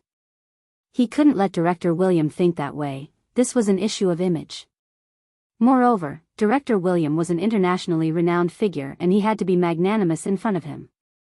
I'm just stating the facts. I'm afraid that Director William doesn't understand the situation and might use the wrong person. After all, this person doesn't have a good reputation. He was originally an esports player, but in order to become famous, he kept provoking his fans. Not only did he create a topic for himself, he even forcefully dragged another almighty to be his CP. If such a person were to join the production team, he would do anything to become famous. From what Mr. E said, you seem to know a lot about this youngster. William's English was much smoother. Since that's the case, why don't you give me all his information? I'll take a closer look. If it's really as Mr. E said, he isn't suitable to act in our movie. Siwa was stunned again. He really didn't want to tell Director William about the nouveau riche. He hoped that Director William would never be able to find him. William glanced at the person in front of him, arching a brow. Mr. E, are you not willing to let me verify it? Siwa had been in the industry for a long time and wasn't stupid. If he were to reject now, not only would his image be ruined in front of Director William, his words wouldn't be credible at all. He might as well be more generous since there was a lot of negative news about Spade Z online. I do know a little about him, Siwa replied. But I'm not too sure about the details. He is rather famous online. Director Willem, if you are looking for him, you can do a search online. Spade Z is his in-game name and his mother is from the countryside. It's probably because of this that he does things differently and wants to be famous. William's gaze deepened. Thank you, I'll do some research first before making a decision. Director William, you don't have to be so polite, Siwa replied sincerely. Even if the role doesn't belong to me, I don't wish for it to be played by any random person. This time, William didn't reply. At this moment, his assistant returned. Siwa knew he had achieved his goal. It was simple, if he couldn't get the role, that country bumpkin wouldn't be able to either. He was just a country bumpkin, what right did he have to steal his limelight time and time again? Siwa sent Director William to the car personally. I'll think about it. This was what Director William said before he left. Siwa waited for the car to drive off before smiling. However, there was still a gush of anger in his chest that could not be released. Who was he to snatch the role from him? Siwa kicked the rubbish bin beside him, his eyes dimming. But it was a blessing in disguise. He had cleverly left Director William's contact details. Perhaps after Director Williams saw the comments online, he might change his mind and let him take the role. It wasn't impossible. Siwa smiled once more, picking up his phone to make a call. Help me prepare some dirt. No, this time it isn't someone from the industry, nor that web novel author. I don't think they need it anymore. I managed to win over his fans. That web novel author should be in a bad mood. Don't bother with such a small character, it's an esports player, ID Spade Z. Once it's done, we'll go according to the previous arrangement. All right. The person on the other end of the line had a sharp mouth and monkey cheeks. Who else could it be other than the tall and slender criminal gang? He hung up, lifting his head to smile at the girl operating the computer. One of our chess pieces has his eyes on spade Z, that's right. The girl smiled. Help him out. The tall and slender man seemed to have other matters to attend to. The crime squad, don't worry, they won't be able to find anything. The girl tapped her fingers on the keyboard. The new psychologist has already taken over the investigation with the help of the higher-ups. No one will be able to stop us. How's your discussion with Rao Rome? The tall and slender man laughed sarcastically. He seems a little conflicted, he's still so naive. That's all, he wants to walk his own path. Even if he can't play in the professional league anymore, the mention of his father will calm him down.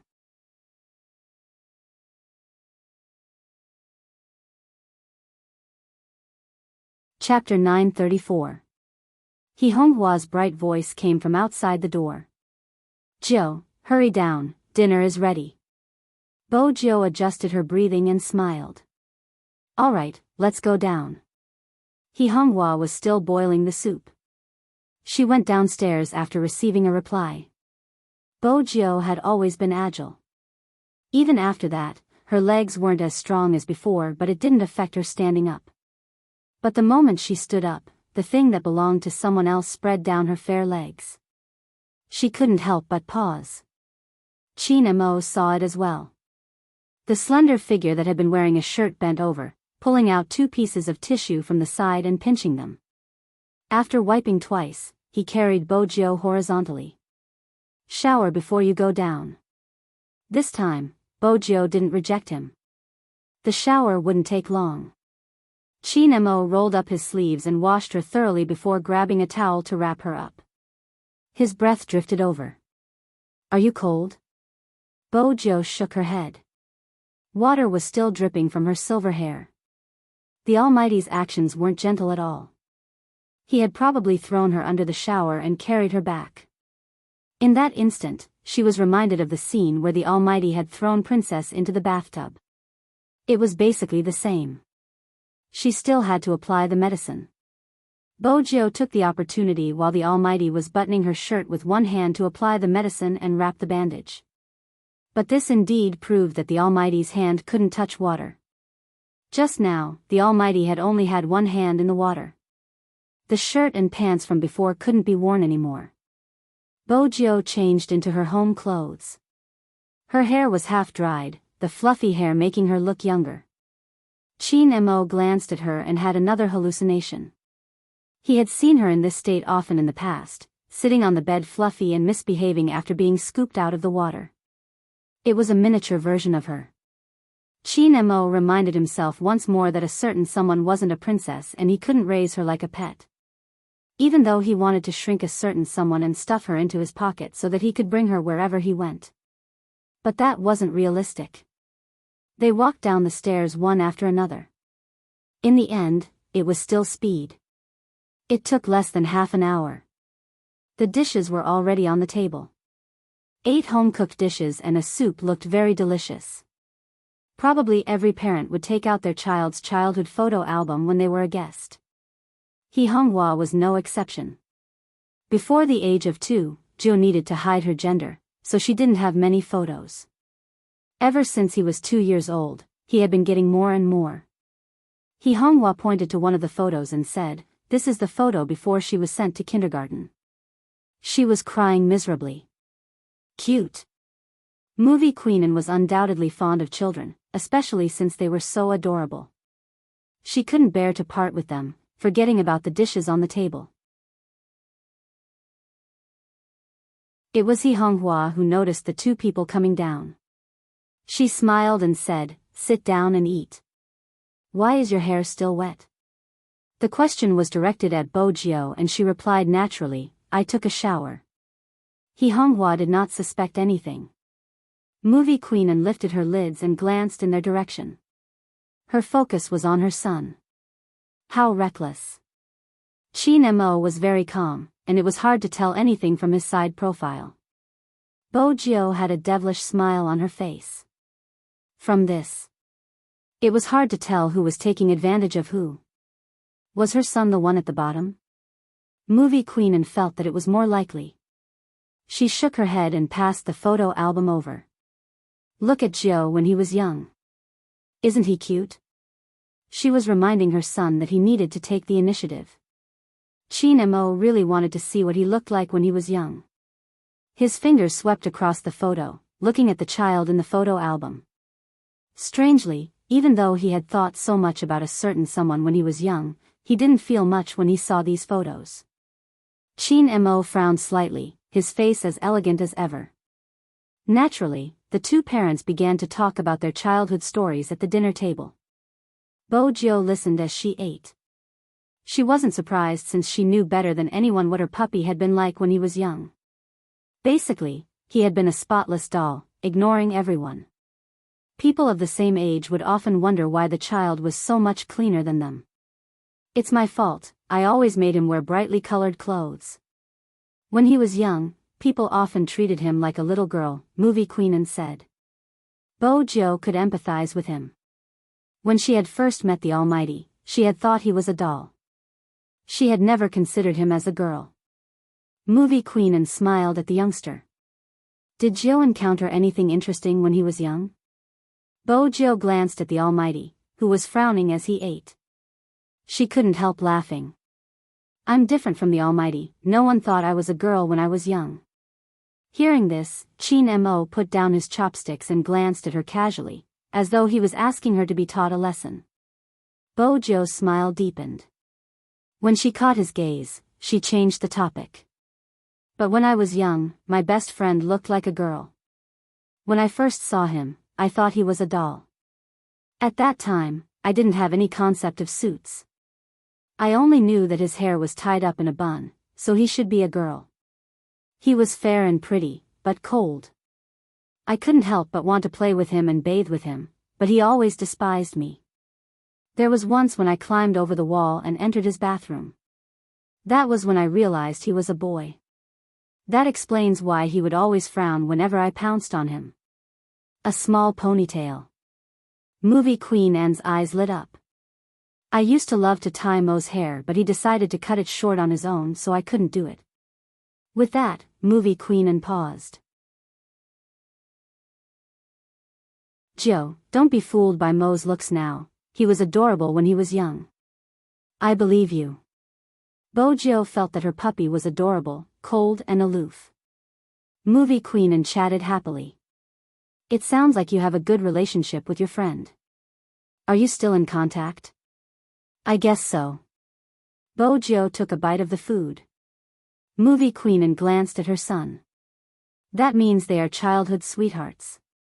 The youngster didn't deny it, even agreeing readily. When Chin Mo heard the word he lowered his raised hand.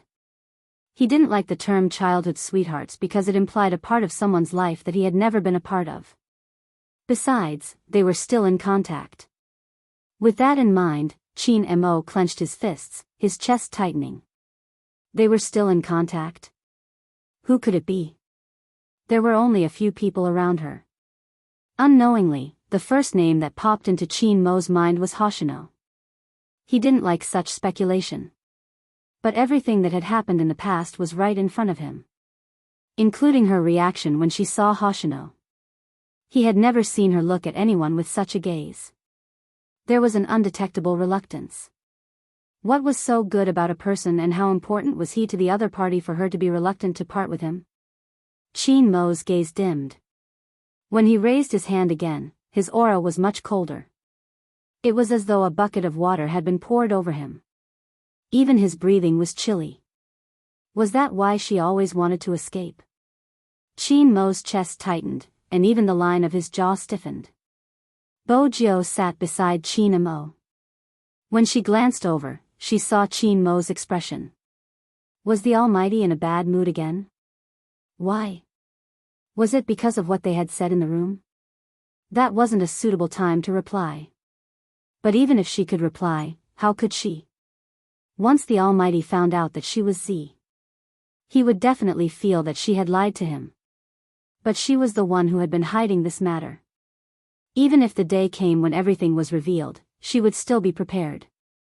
What she got in return was his resistance. She was also prepared. She didn't want to see his deep eyes filled with disgust. She would rather reduce the source of his disgust. Bojo paused. She picked up a piece of beef and placed it on the Almighty's plate. She remembered that beef was one of the few foods the Almighty liked. When he saw the piece of meat on the plate, the coldness in Qin Mo's eyes dissipated.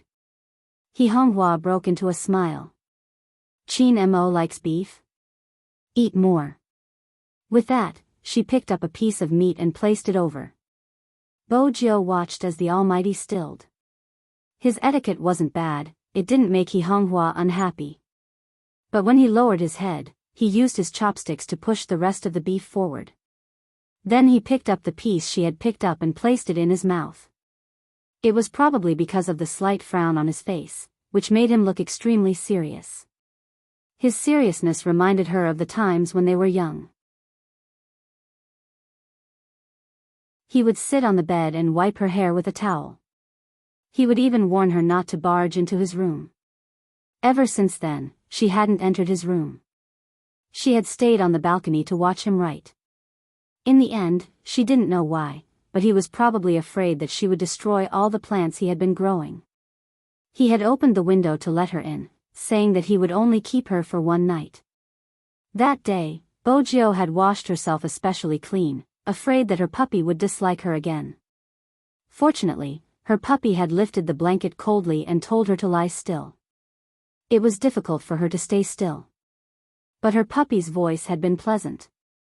He had opened his fairy tale book and read her a bedtime story. Sometimes, he would reach out and stroke her hair. He had told her seriously that as long as she didn't play with William, he would read her stories every day and let her sleep on his bed. Between William and her pet, she would definitely choose her pet. Back then, he hadn't allowed her to do many things. That included eating potato chips on his bed. But after listening to his stories, she would feel hungry. He would sweep her a cold glance before heading downstairs to bring food up, just like a little prince. At that time, he had already cut his hair short and was wearing cotton pajamas. His features were still prettier than hers and his body was soft. Indeed, she couldn't judge a person based on their childhood. Bojo would never have expected that her puppy, who had always been softer than her, would have such sharp edges. Which part hadn't changed? It was those eyes. Beneath his thin eyelids was a pair of deep and narrow phoenix eyes. Ever since he was young, he had been different from others. Nice to look at? A familiar voice asked. Bojo arched a brow. MMH? You've been looking at me since a while ago. Qin Mo took the chance when Honghua went to scoop the soup, turning to press a cold breath into her ear. What are you thinking about? Haven't you slept enough? Bojo was thick-skinned. The best way to deal with someone as scheming as the Almighty was to remain silent. But the next question made her pause. The Almighty asked, "Is this childhood sweetheart the scheming boy you told me about?" Scheming boy? Bojo couldn't help wanting to laugh. But in order not to let the Almighty know, she nodded seriously. Qin Mo watched her, his gaze deep. Stay away from him in the future. Bojo laughed so hard her shoulders were shaking. So the grown Almighty was so hostile towards her when she was young. Qin Mo couldn't understand why she was laughing. In the end, the dinner ended. He didn't get a clear answer. Qin Mo's aura was much colder than before. But no matter how bad his mood was, Qin Mo wouldn't show it in front of He Honghua. Movie Queenin was the best. Even Chen Xiaodong was impressed.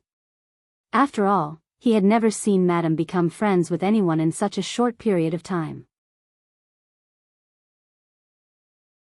Movie Queenin was the first. Moreover, they seemed to be getting along well with each other. They didn't even notice the change in time. This time, Movie Queenin came back not only for her son but also because there was a role that suited Joe. She wanted to try persuading him to see if he would agree. But it was obvious that today wasn't a good time. With her son around, she wouldn't be able to get the role. After dinner, movie queen stood up with a bright smile. It's late, Mo, and I will be heading back first. Sister let's meet another day. We can watch their competition together.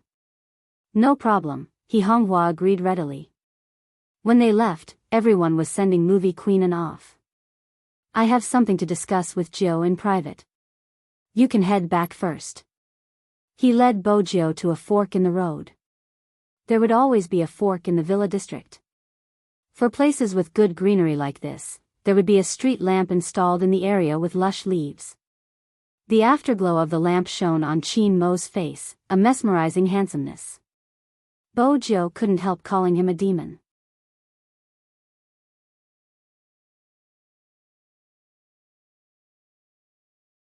Chapter 935. What day was it?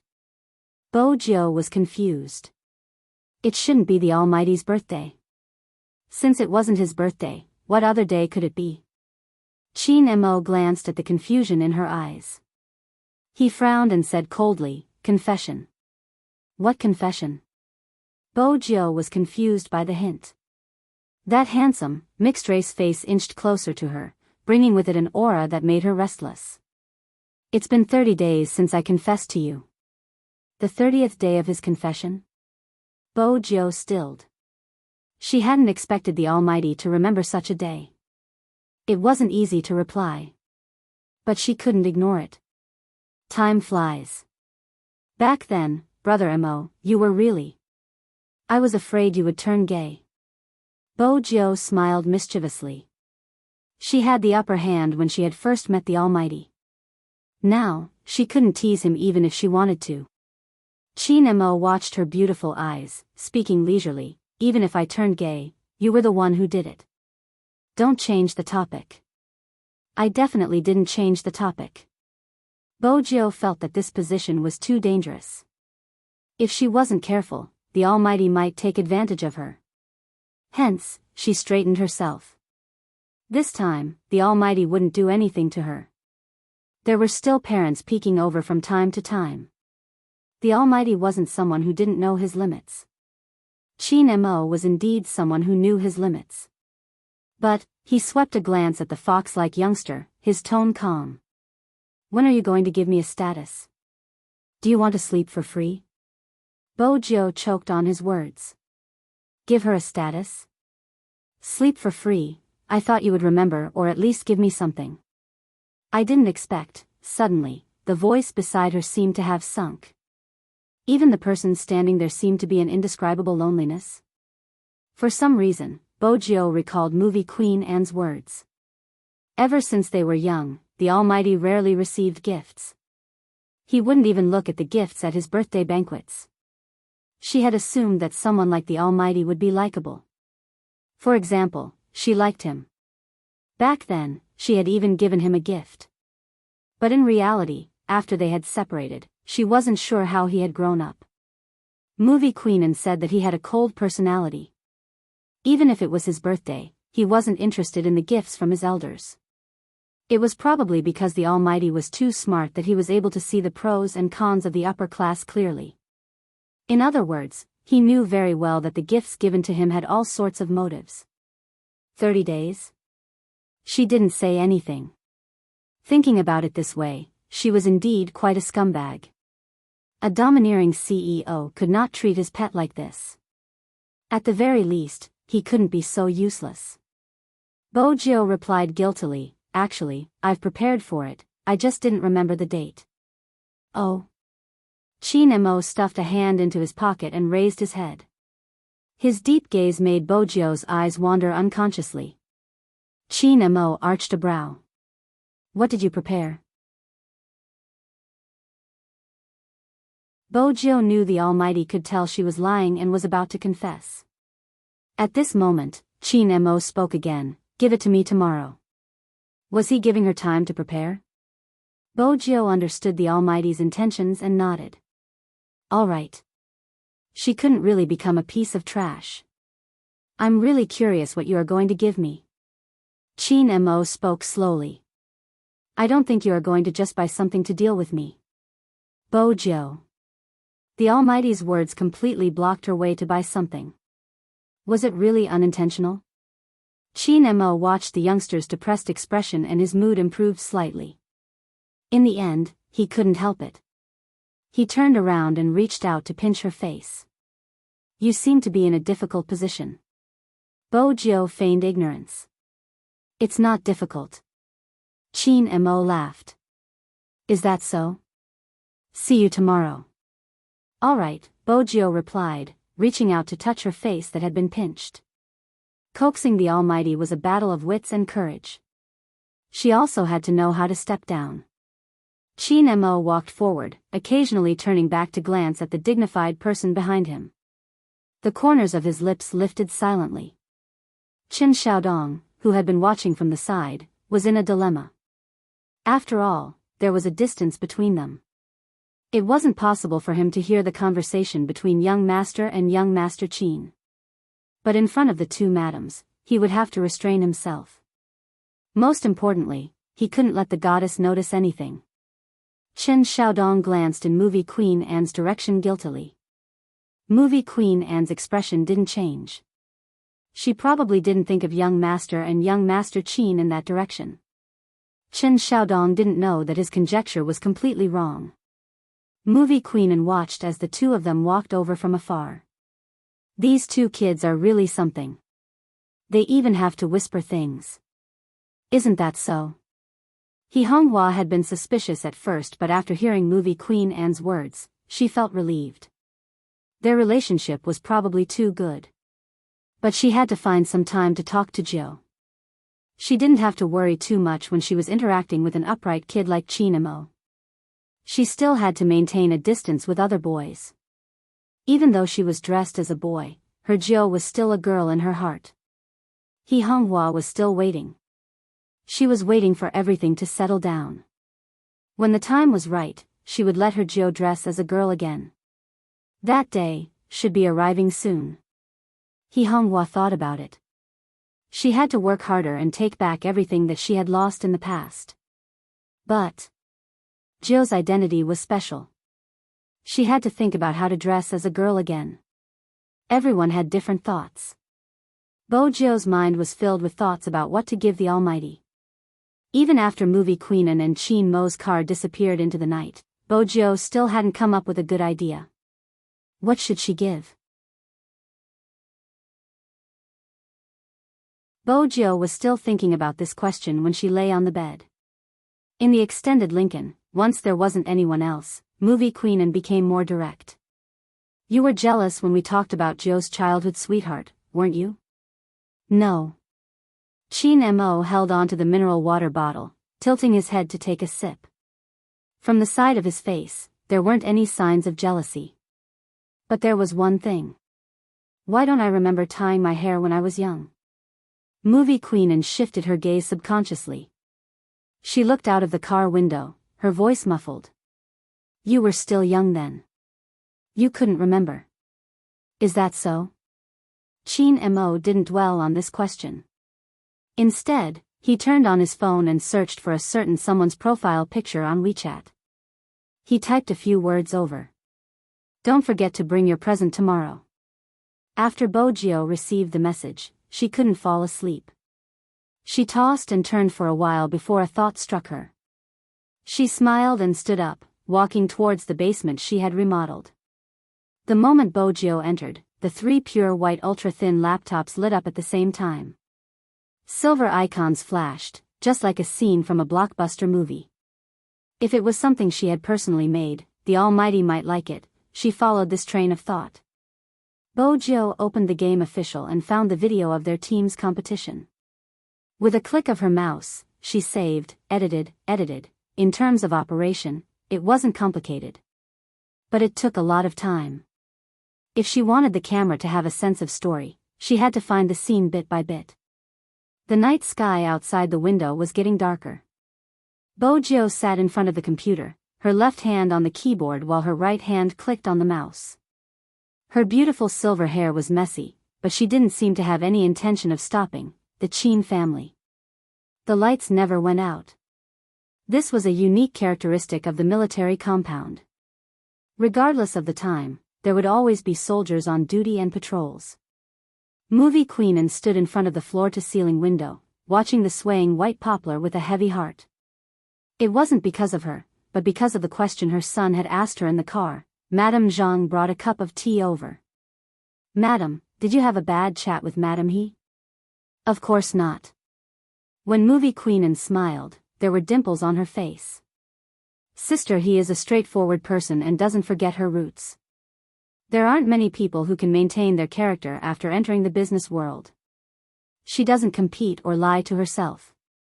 A woman is weak but a mother is strong. Jill has a good mother." Madame Zhang laughed. "It seems like the rumors aren't entirely trustworthy." "It isn't at all." Movie Queen lowered her head to take a sip of tea, her brows still furrowed. Madame Zhang was confused.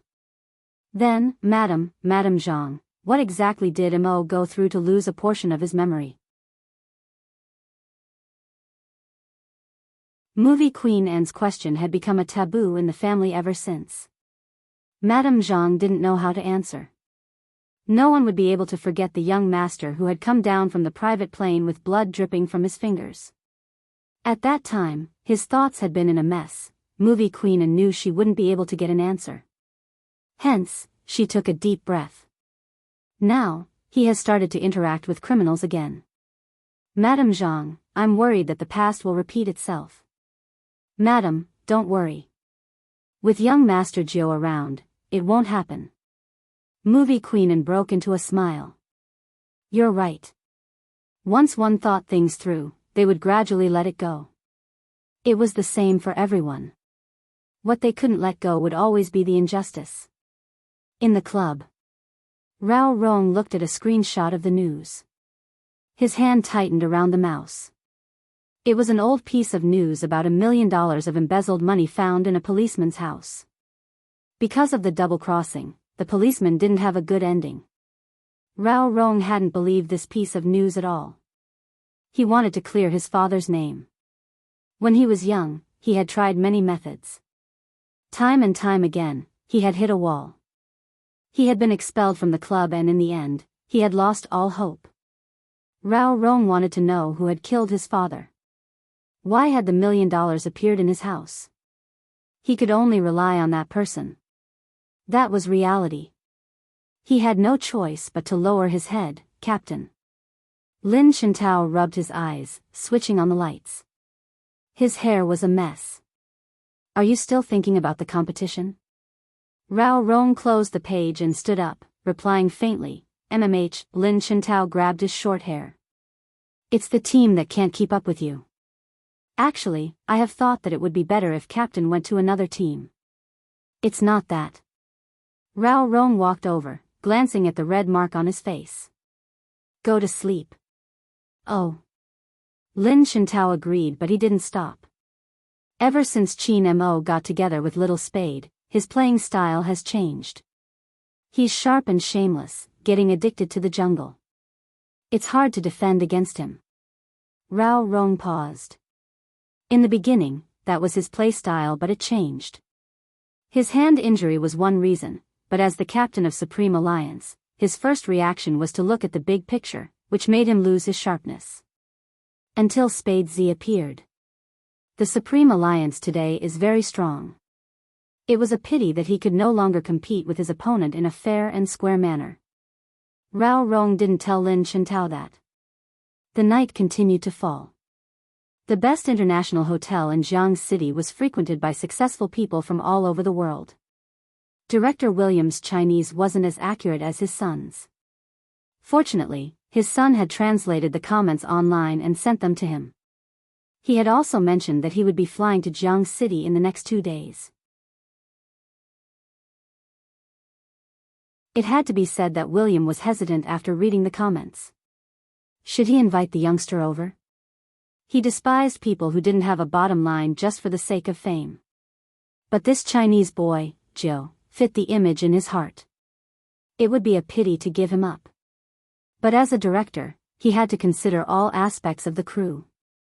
It would be better to leave him aside and see if he could find anyone else in China. William looked at the comments on the internet again, shook his head, and turned off the computer regretfully.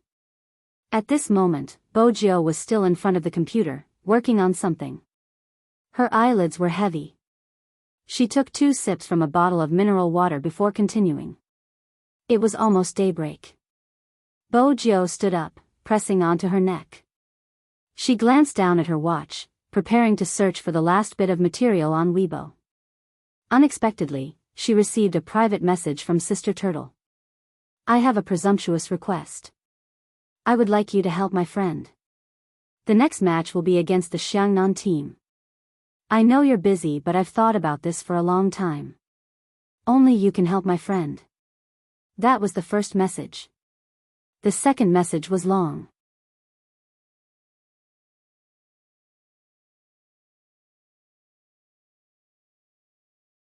Chapter 936. Web novelist. Bojo's first reaction was that the thorn-head youngster had told her about the female sorcerer who was planning to buy trending searches to deal with a certain web novelist. She moved her mouse. There were more words. "I don't know how to persuade her. She asked me a question that I didn't know how to answer." She asked Sister Turtle, "Why aren't they blaming a thief? Why are they blaming me instead? Is it wrong for me to focus on my writing? Is it wrong for me to protect my rights?" I know it's not wrong, but I can't explain those comments to her, those comments that she's creating hype. The perpetrator claimed to be a true fan and started writing a fanfic. Using that as a foundation, he stole the entire framework and published it. In the past, I even tried to persuade my friend to bear with it. This is how the industry is, people don't care about hurting the original author. I've always thought that a person's talent can't be stolen. But today, I realized that I was wrong. I didn't protect her well. I know how much she loves this industry. But because she loves it so much, she doesn't understand. Why is that? She isn't afraid of being copied or how shameless the perpetrator is. She is afraid that one day, the industry will support copyright infringement. What about the people who want to write well? What should they do? They deserve to be stolen. Why should they remain silent? When she asked this question, she lowered her head and muttered to herself, "No one cares." Yes, no one cares. Bojo arched a brow at the last sentence. Her fingers moved slightly. The last time she saw these words, it was at the 5th Avenue. The person who liked to lie on top of her had left her a letter with bloodstains. "Joe, do you know that no one cares about the victims? They would say, 'Look, she's so well developed, it's no wonder she's targeted. Perhaps, there's something wrong with her.' They wouldn't say that the bastard deserved it."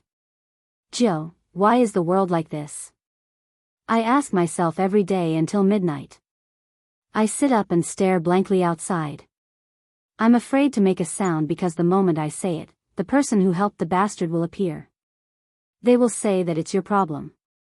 No one cares that you're already covered in blood when you make a sound. Yes, no one cares. Bojo shut her eyes and opened them again. It was as if he could still see the last sentence before his eyes. I'm so happy that there's still someone in this world who cares. Joe, no, Z, you mustn't become completely black in the future. Bojo tightened her fingers. When she looked at the screen again, her gaze had changed. Her typing speed was very fast, and a few words were typed out. Unfortunately, the person on the other side of the computer wasn't there. The sky outside the window had already begun to brighten. Bojo stood up. When she walked out of the basement, there was only a USB in her hand. It seemed like he should make a trip to school. He wanted to see what was going on with Li Shui. As for the Almighty's gift, she would personally give it to him. Bojo lifted her lids and glanced at the clock hanging in the living room. Seeing that she wouldn't be able to sleep for another hour, she found a sofa to sleep. When the sun truly rose. When Chen Xiaodong came out of his room, he saw the young master in his school uniform sitting on the sofa yawning. Chen Xiaodong was stunned. "Young master, aren't you training today?" "Training, go down." Bojo stood up, casually taking a piece of bread and placing it in her mouth. Then she lifted her slanted school bag and swung it behind her, looking very handsome from head to toe. When Qin Xiaodong saw his young master's attire, he couldn't even be bothered to eat breakfast. He hurriedly followed her out of the house. Ever since the regional competition, Bojiu rarely appeared in school. Hence, when everyone saw the tall, slender, and silver-haired youngster on the skateboard once again, almost all the students in number 1 middle school were excited. The only person who didn't welcome her was probably the security guard at the entrance. The moment this youngster appeared, he had to look at the top of the wall. He was alone, how could he see so many places? Besides, wasn't it a little too crowded today? The security guard tried his best to maintain his dignity, but waves and waves of people rushed over and attacked him 3 times. Every girl who ran over with her hands covering her face said, "Did you know? His Highness Jiu came to school today." Really? Where is he? Where is my almighty? Please, that's my hubby. Stop arguing, isn't the National League finals about to begin? Why does His Highness Jiu have the time to come to school? Who cares about him? Since His Highness Jiu is here, we should capture him alive and take photos. Ah, His Highness Jiu, he's there. One of the girls suddenly reached out and pointed at the entrance of the 5th teaching block. It was indeed Bojiu. That head of silver hair and sharp features made the people around the youngster a little dazed. Bojiu held the black skateboard with one hand and strolled into the classroom. Ah, ah, ah. Screams came one after another. No one would have expected that the gay they looked down on would actually enter the National League finals and become an esports star with millions of fans. In the past, there might have been people who objected to Bojiu being the school hunk. But now, almost everyone acknowledged the title. Even when the other schools said that they only had nerds and they weren't as handsome as them, they simply took a screenshot. Regardless of whether it was the youngster playing games or reading a book with a lollipop in his mouth, it was enough to destroy the school hunks. Is he from number 1 middle school too? Nerd? No. The girls from every school were saying, "Principal, you owe me a spade Z." If Big Black is in our school, even if it's raining or thundering, I won't delay my classes and report every day. Being envious of number 1 middle school for having such a school hunk had become a popular phrase among the students. Hence, when Bojiu stepped into the school grounds, it was easy to imagine the scene. How boring. A girl in the crowd scoffed. She brushed past Bojiu and sneered, "He's just playing games and has a slightly better face. Do they have to chase after him so much? Have they forgotten what he was like in the past? He wasn't even presentable." Her friend paused for a moment. "Li Shui, that's not very nice." "What's not nice about it?" Li Shui pouted.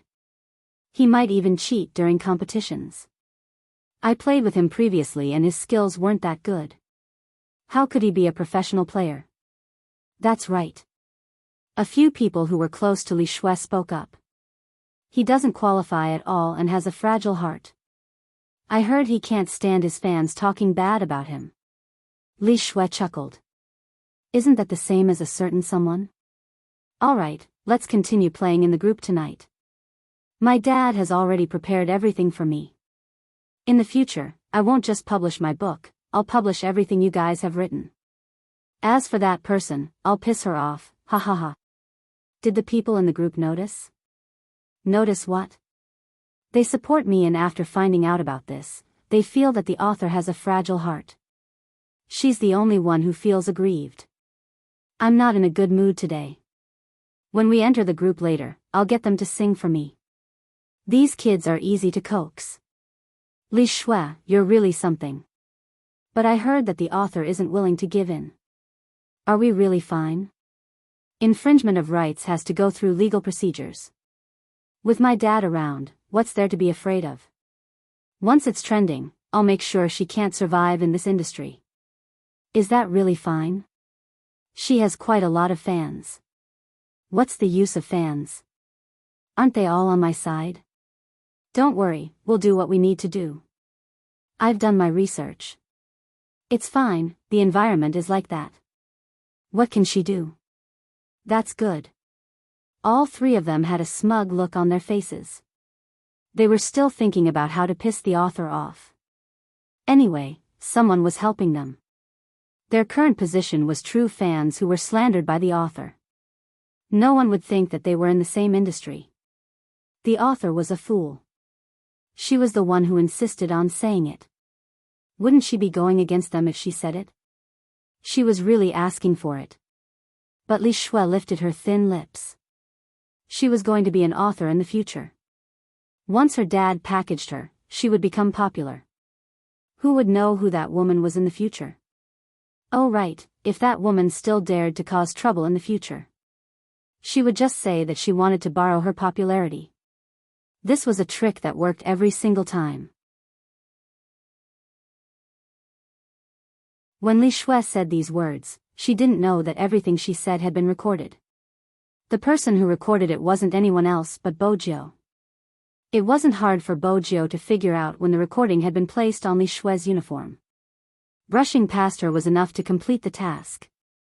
Bojiu listened to the sound coming from her phone. She sat in the classroom and glanced at the English teacher who had just walked in. She swiped her fingers and logged into her phone, intending to send the recording to Sister Turtle. Unexpectedly, the other side sent a private message faster than her. It's too late. What do you mean by it's too late? Bojiu's fingers paused. There wasn't any other message. Until the end of the class. It was a voice message in tears. She couldn't take it anymore. She left. Bojiu stood up abruptly. As she walked out, she typed, "Send me your phone number." Very quickly, a string of numbers appeared on the screen. Bojiu called her directly. "Where are you?" "The police station." Sister Turtle's voice was heavy. They said that she committed suicide and that she had something to do with the maiden's sacrifice. Bojiu narrowed her eyes. The maiden's sacrifice?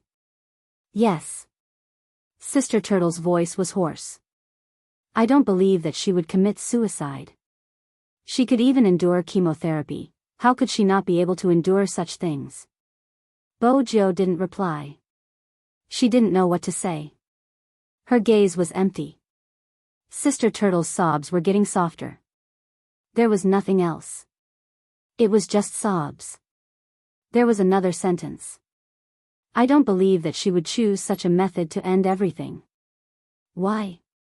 Why did this happen? In the past, when Bojiu had hugged the corpse, she had asked herself the same question. How terrible had it been? Why had it ended in such a manner? Wasn't this world worthy of her nostalgia? Even if it was just a little. After that, Bojiu had gone to see a psychologist. The psychologist smoked a cigarette and said, it's probably because she was too desperate. Bojiu looked at her phone. Even at this moment. Someone had left a comment under the author's post. Are you the only one who feels aggrieved? Is there nothing else to write? Even if she really infringed on your copyright, you shouldn't have done this. Bojiu shut her eyes. For a moment, she wondered why she was still so useless after so many years. Why had she allowed such a thing to happen in front of her? She hadn't been able to stop it at all. Why hadn't she become completely black? She could have lived happily like those people. That was Bojiu's truest thought. Even if you were black. I would rather you be alive. But Bojiu knew that some people wouldn't. They couldn't find a way out. They would rather understand or carry on with their lives. It wasn't a long journey from the school to the police station. Bojiu saw Sister Turtle sitting on the chair, hugging her. Her tears couldn't stop. She didn't cry, but she just couldn't stop them. Sister Turtle looked at the youngster who had rushed over. She didn't know what she was saying.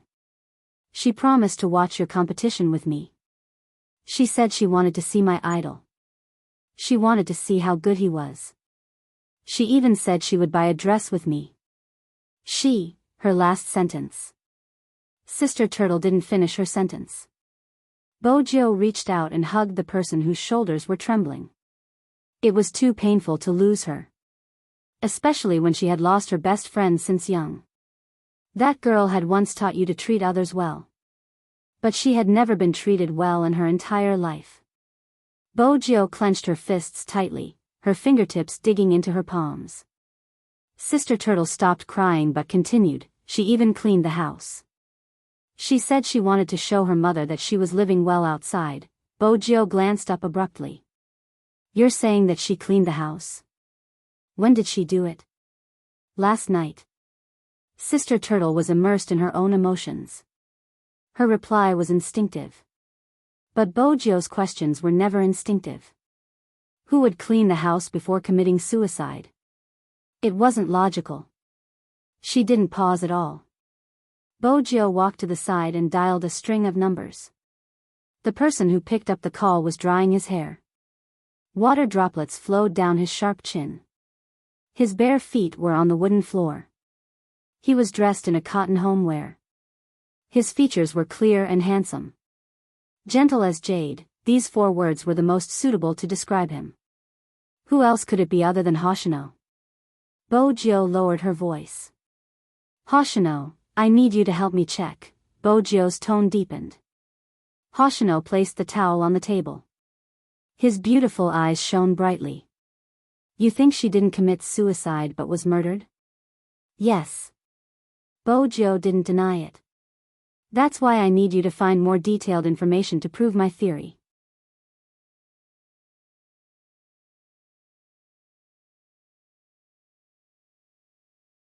Chapter 937. While Bojo had been speaking, Hoshino had already turned on the laptop screen. As soon as he said the word, good, his fingers, which were tapping on the keyboard, suddenly stopped. This isn't that simple. I agree with you, she didn't commit suicide, but there's a video that isn't good for her. The video shows that she has a mental problem. Bojo walked further away. What video? I'll send it to you. As Hoshino spoke, he glanced at the comment below and added, do you have something in your hands now? Bojo replied. The recording of the perpetrator. Don't send it. Hoshino's voice softened. Bojo frowned. What did you find out? The perpetrator wants everyone to think that it was a suicide because the author couldn't stand the copyright infringement and chose to end her life in such a manner. Hoshino placed the mouse down and glanced up. The perpetrator recorded her actions before her death. Their motive is clear. If you send the evidence, the perpetrator will escape. If you don't send the evidence, she will still be in pain until her death because the person who destroyed her faith and stole from her is still on the loose. Hoshino glanced at the drifting clouds outside the window. Someone just wants to shut your mouth. What are you going to do? I won't let either of them off. In that instant, Bojo's gaze was dark and extremely cold. Hoshino chuckled and reached out to tap the mouse. Alright, there's a problem with the video. It isn't because of the production but because of the unusual reaction of the victim. Someone said that her reaction proved that she had lost her mind. After entering the elevator, she pressed the floor she was on. Then, she suddenly changed and pressed the number 2. She peeked out and glanced out of the elevator with wariness in her eyes. She did this twice as though she was checking for safety.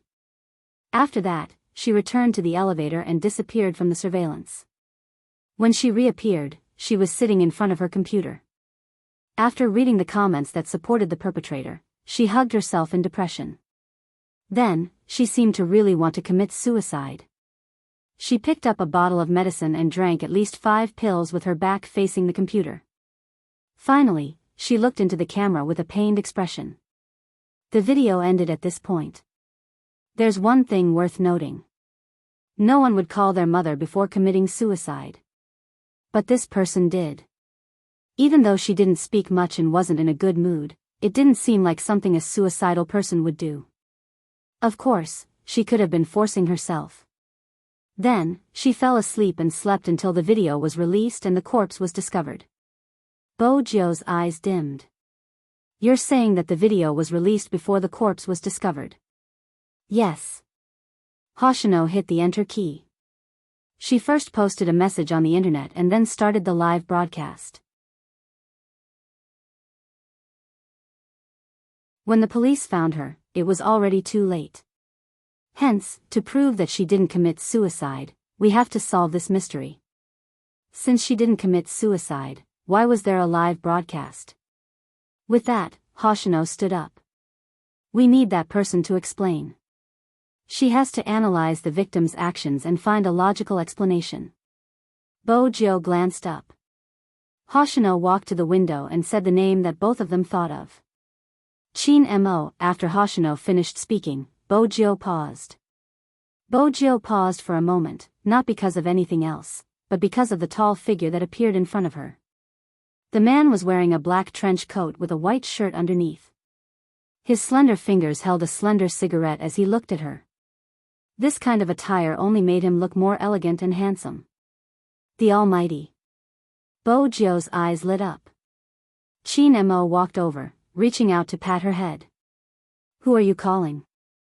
He probably hadn't heard the contents of her conversation. A friend, Bojo replied as she listened to the busy tone. Hoshino hung up just in time. Chin Mo glanced at the youngster's hand. It was an anonymous number. Bojo didn't want the Almighty to be interested in her conversation, hence, she went straight to the point. Brother Mo, I have a video for you to watch. With that, she tapped on her phone. When she searched, she realized that the video had been blocked. It was a normal measure to maintain order. Such a video wasn't suitable to stay online for long. If you're referring to the video regarding the online writer, I've seen it. Chin Mo lifted her chin, his deep gaze looking into her eyes. Tell me your suspicions. Bojo replied softly, I don't think she committed suicide, but there are many things that I can't understand. Let's go take a look at the scene. Chin Mo didn't deny her words. Bojo nodded, leaving the Almighty to wait. She walked over to speak to Sister Turtle before returning to Chin Mo's side. Let's go. Chin Mo glanced at her. It seems like you already knew about it. Why didn't you call me? It wasn't an easy question for Bojo to answer. Chin Mo didn't continue asking because 3 people were walking over from the side. Bojo recognized one of them. It was Li Shui, the one who had infringed on her copyright. With such a huge incident, the police would definitely ask her to come over to give a statement. But before they reached the station, Li Shui couldn't help but complain. What is going on? She has a fragile heart and yet, she wants me to suffer as well. The policeman wasn't a hot-blooded person.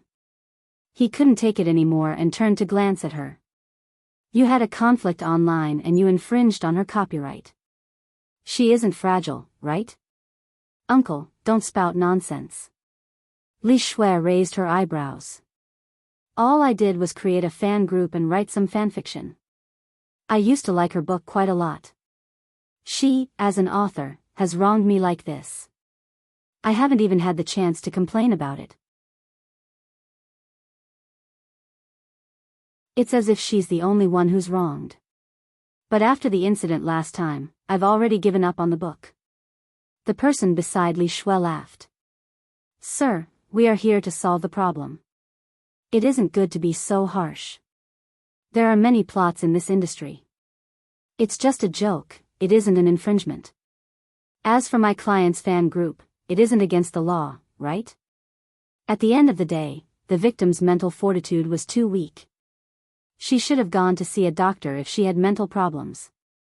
Why did she end up losing her life? That's right. Li Shui wasn't wrong. The book she had imitated was selling well. It wouldn't be long before it would be released into a movie. She wasn't happy about this. Her fans are brainless. They keep finding trouble with me. I wasn't the one who asked her to die. You police should take care of them and stop them from slandering me. Bojo clenched her fists as she listened to them. She clenched her fists until her palms were red. Only then could she control the violence in her heart. The evidence in her hands was enough to make this person pay the price. But now wasn't the time. Because she knew very well what kind of comments there were on the internet. The victim was dead. The people were still talking. She really has a weak mental fortitude. It's better for someone with a fragile heart to stop writing novels. I saw Li Shui's novel. It's good. Even though it looks similar, aren't all plots like this? I was going to get her to apologize to Great Master Li Shui. She's so annoying. Now, she's finally quiet. I've seen the video. She's just a mentally ill person. Normal people wouldn't behave like her. Bojiu had always believed that the dead were the most important, especially those who had died unfairly. But it was obvious that some people didn't think the same. That person was no longer around. The comments that left her with cuts and bruises wouldn't stop. Hence, he couldn't allow her to leave with such an ambiguous ending. Bojiu was probably clenching her fists too tightly. Qin Mo's hand landed on her wrist. He pulled her up, his voice calm. Open up. Bojiu paused, looking at the Almighty. Qin Mo seemed to be at his wit's end. He suddenly leaned forward, planting a kiss on her fist. This time, Bojiu opened up. It was a natural reaction. She hadn't expected such a move from the Almighty. Qin Mo watched the red marks on her palm. His eyes dimmed. I didn't know you had such masochistic tendencies. I just used a little more force. Bojiu was embarrassed. She found an excuse. I'm probably too good at fighting and can't control my strength. Do you know that person? Qin Mo tapped the youngster's palm. Bojiu shrunk in pain. Which one? The one who spoke. Qin Mo held the youngster's hand, holding it in his hand. Bojiu reluctantly allowed herself to be held by the Almighty. She didn't speak much. It wasn't like her usual self. Qin Mo glanced over, combining what he had heard and his understanding of a certain someone. You have evidence of this person. It wasn't a question. Bojiu paused before asking, how did you know? I can tell. Qin Mo glanced at her, his gaze unwavering as he walked forward. Why didn't you post it? Bojiu puffed up her cheeks. I can't post it. Seems like you're abiding by the law now. Qin Mo couldn't help pinching the youngster. Bojiu was dumbfounded. Don't worry. Qin Mo's gaze deepened. I'll let you post it. Anyone who does it will receive the punishment they deserve. Bojiu had always known that the Almighty was different. Regardless of how things changed around him. He was like the brightest star in the sky, untainted by any dust. Qin Mo paused in front of the Hummer. Shouldn't you do something to make me happy? Bojiu understood. She smiled devilishly and leaned forward, wanting to kiss the Almighty. Unexpectedly, the Almighty pressed her head down, his brows slightly furrowed. You want to kiss me? What else? Bojiu arched a brow. Present, Qin Mo reminded her faintly. So that was the reason. How awkward, she thought the Almighty wanted her to kiss him. If you really want to kiss me, you can kiss me too. Qin Mo lifted his lips into a smile. It was obvious that he knew what she was thinking. This time, Bojiu didn't fall for the trap. She reached into her pocket and took out a USB. That USB flash drive was obviously not an ordinary USB flash drive. It wasn't just the material but also the appearance. The word 9 was engraved on the silver surface. Pushing it to the side, it was an electronic cigarette lighter. This wasn't the only USB Bojiu had given him. In fact, as early as when she was young, the night before she left with her father, she had placed a USB drive like this on his cabinet. Now that she thought about it, the Almighty probably hadn't discovered it. Or perhaps he had, but he had forgotten about it. Is it for me? Qin Mo asked. Bojiu wanted to tell him how to use it. Qin Mo moved his hand to the side. Why? Do you want it back after giving me a present? No, Bojiu replied. Other than the cigarette lighter, there's a second present inside. You can read it by inserting it into the laptop. Qin Mo smiled. It was a rare smile. It was like the sunlight shining through a bottle of mineral water. It was clean and beautiful. Bojo watched his smile, her heart skipping a beat. Hence, when Chin Mo kissed her, her fingers didn't react. It was a light kiss, as though he was eating a mint candy, slightly cold and sweet. She finally understood how those overbearing CEOs felt when they bought things for their mistresses. $1,000 for a beauty's smile. That was probably it. But ever since they had boarded the car, the Almighty hadn't glanced at her.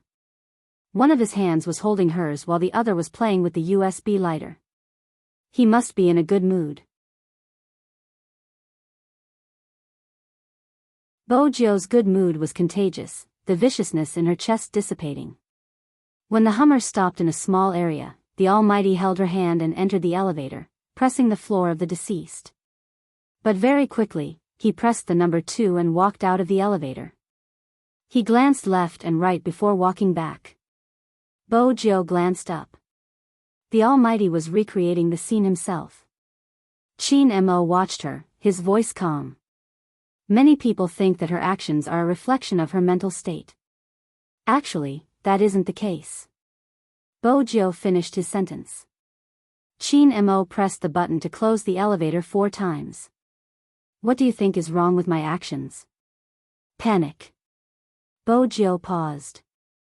She's afraid. A normal person wouldn't press the elevator button in such a manner. Chin Mo watched as the elevator doors opened and walked out. That's right, she was afraid. When she entered the elevator, she pressed the number 2 so quickly, which means she sensed danger. The only explanation I can think of is that she suspected someone was following her. That's why she acted that way.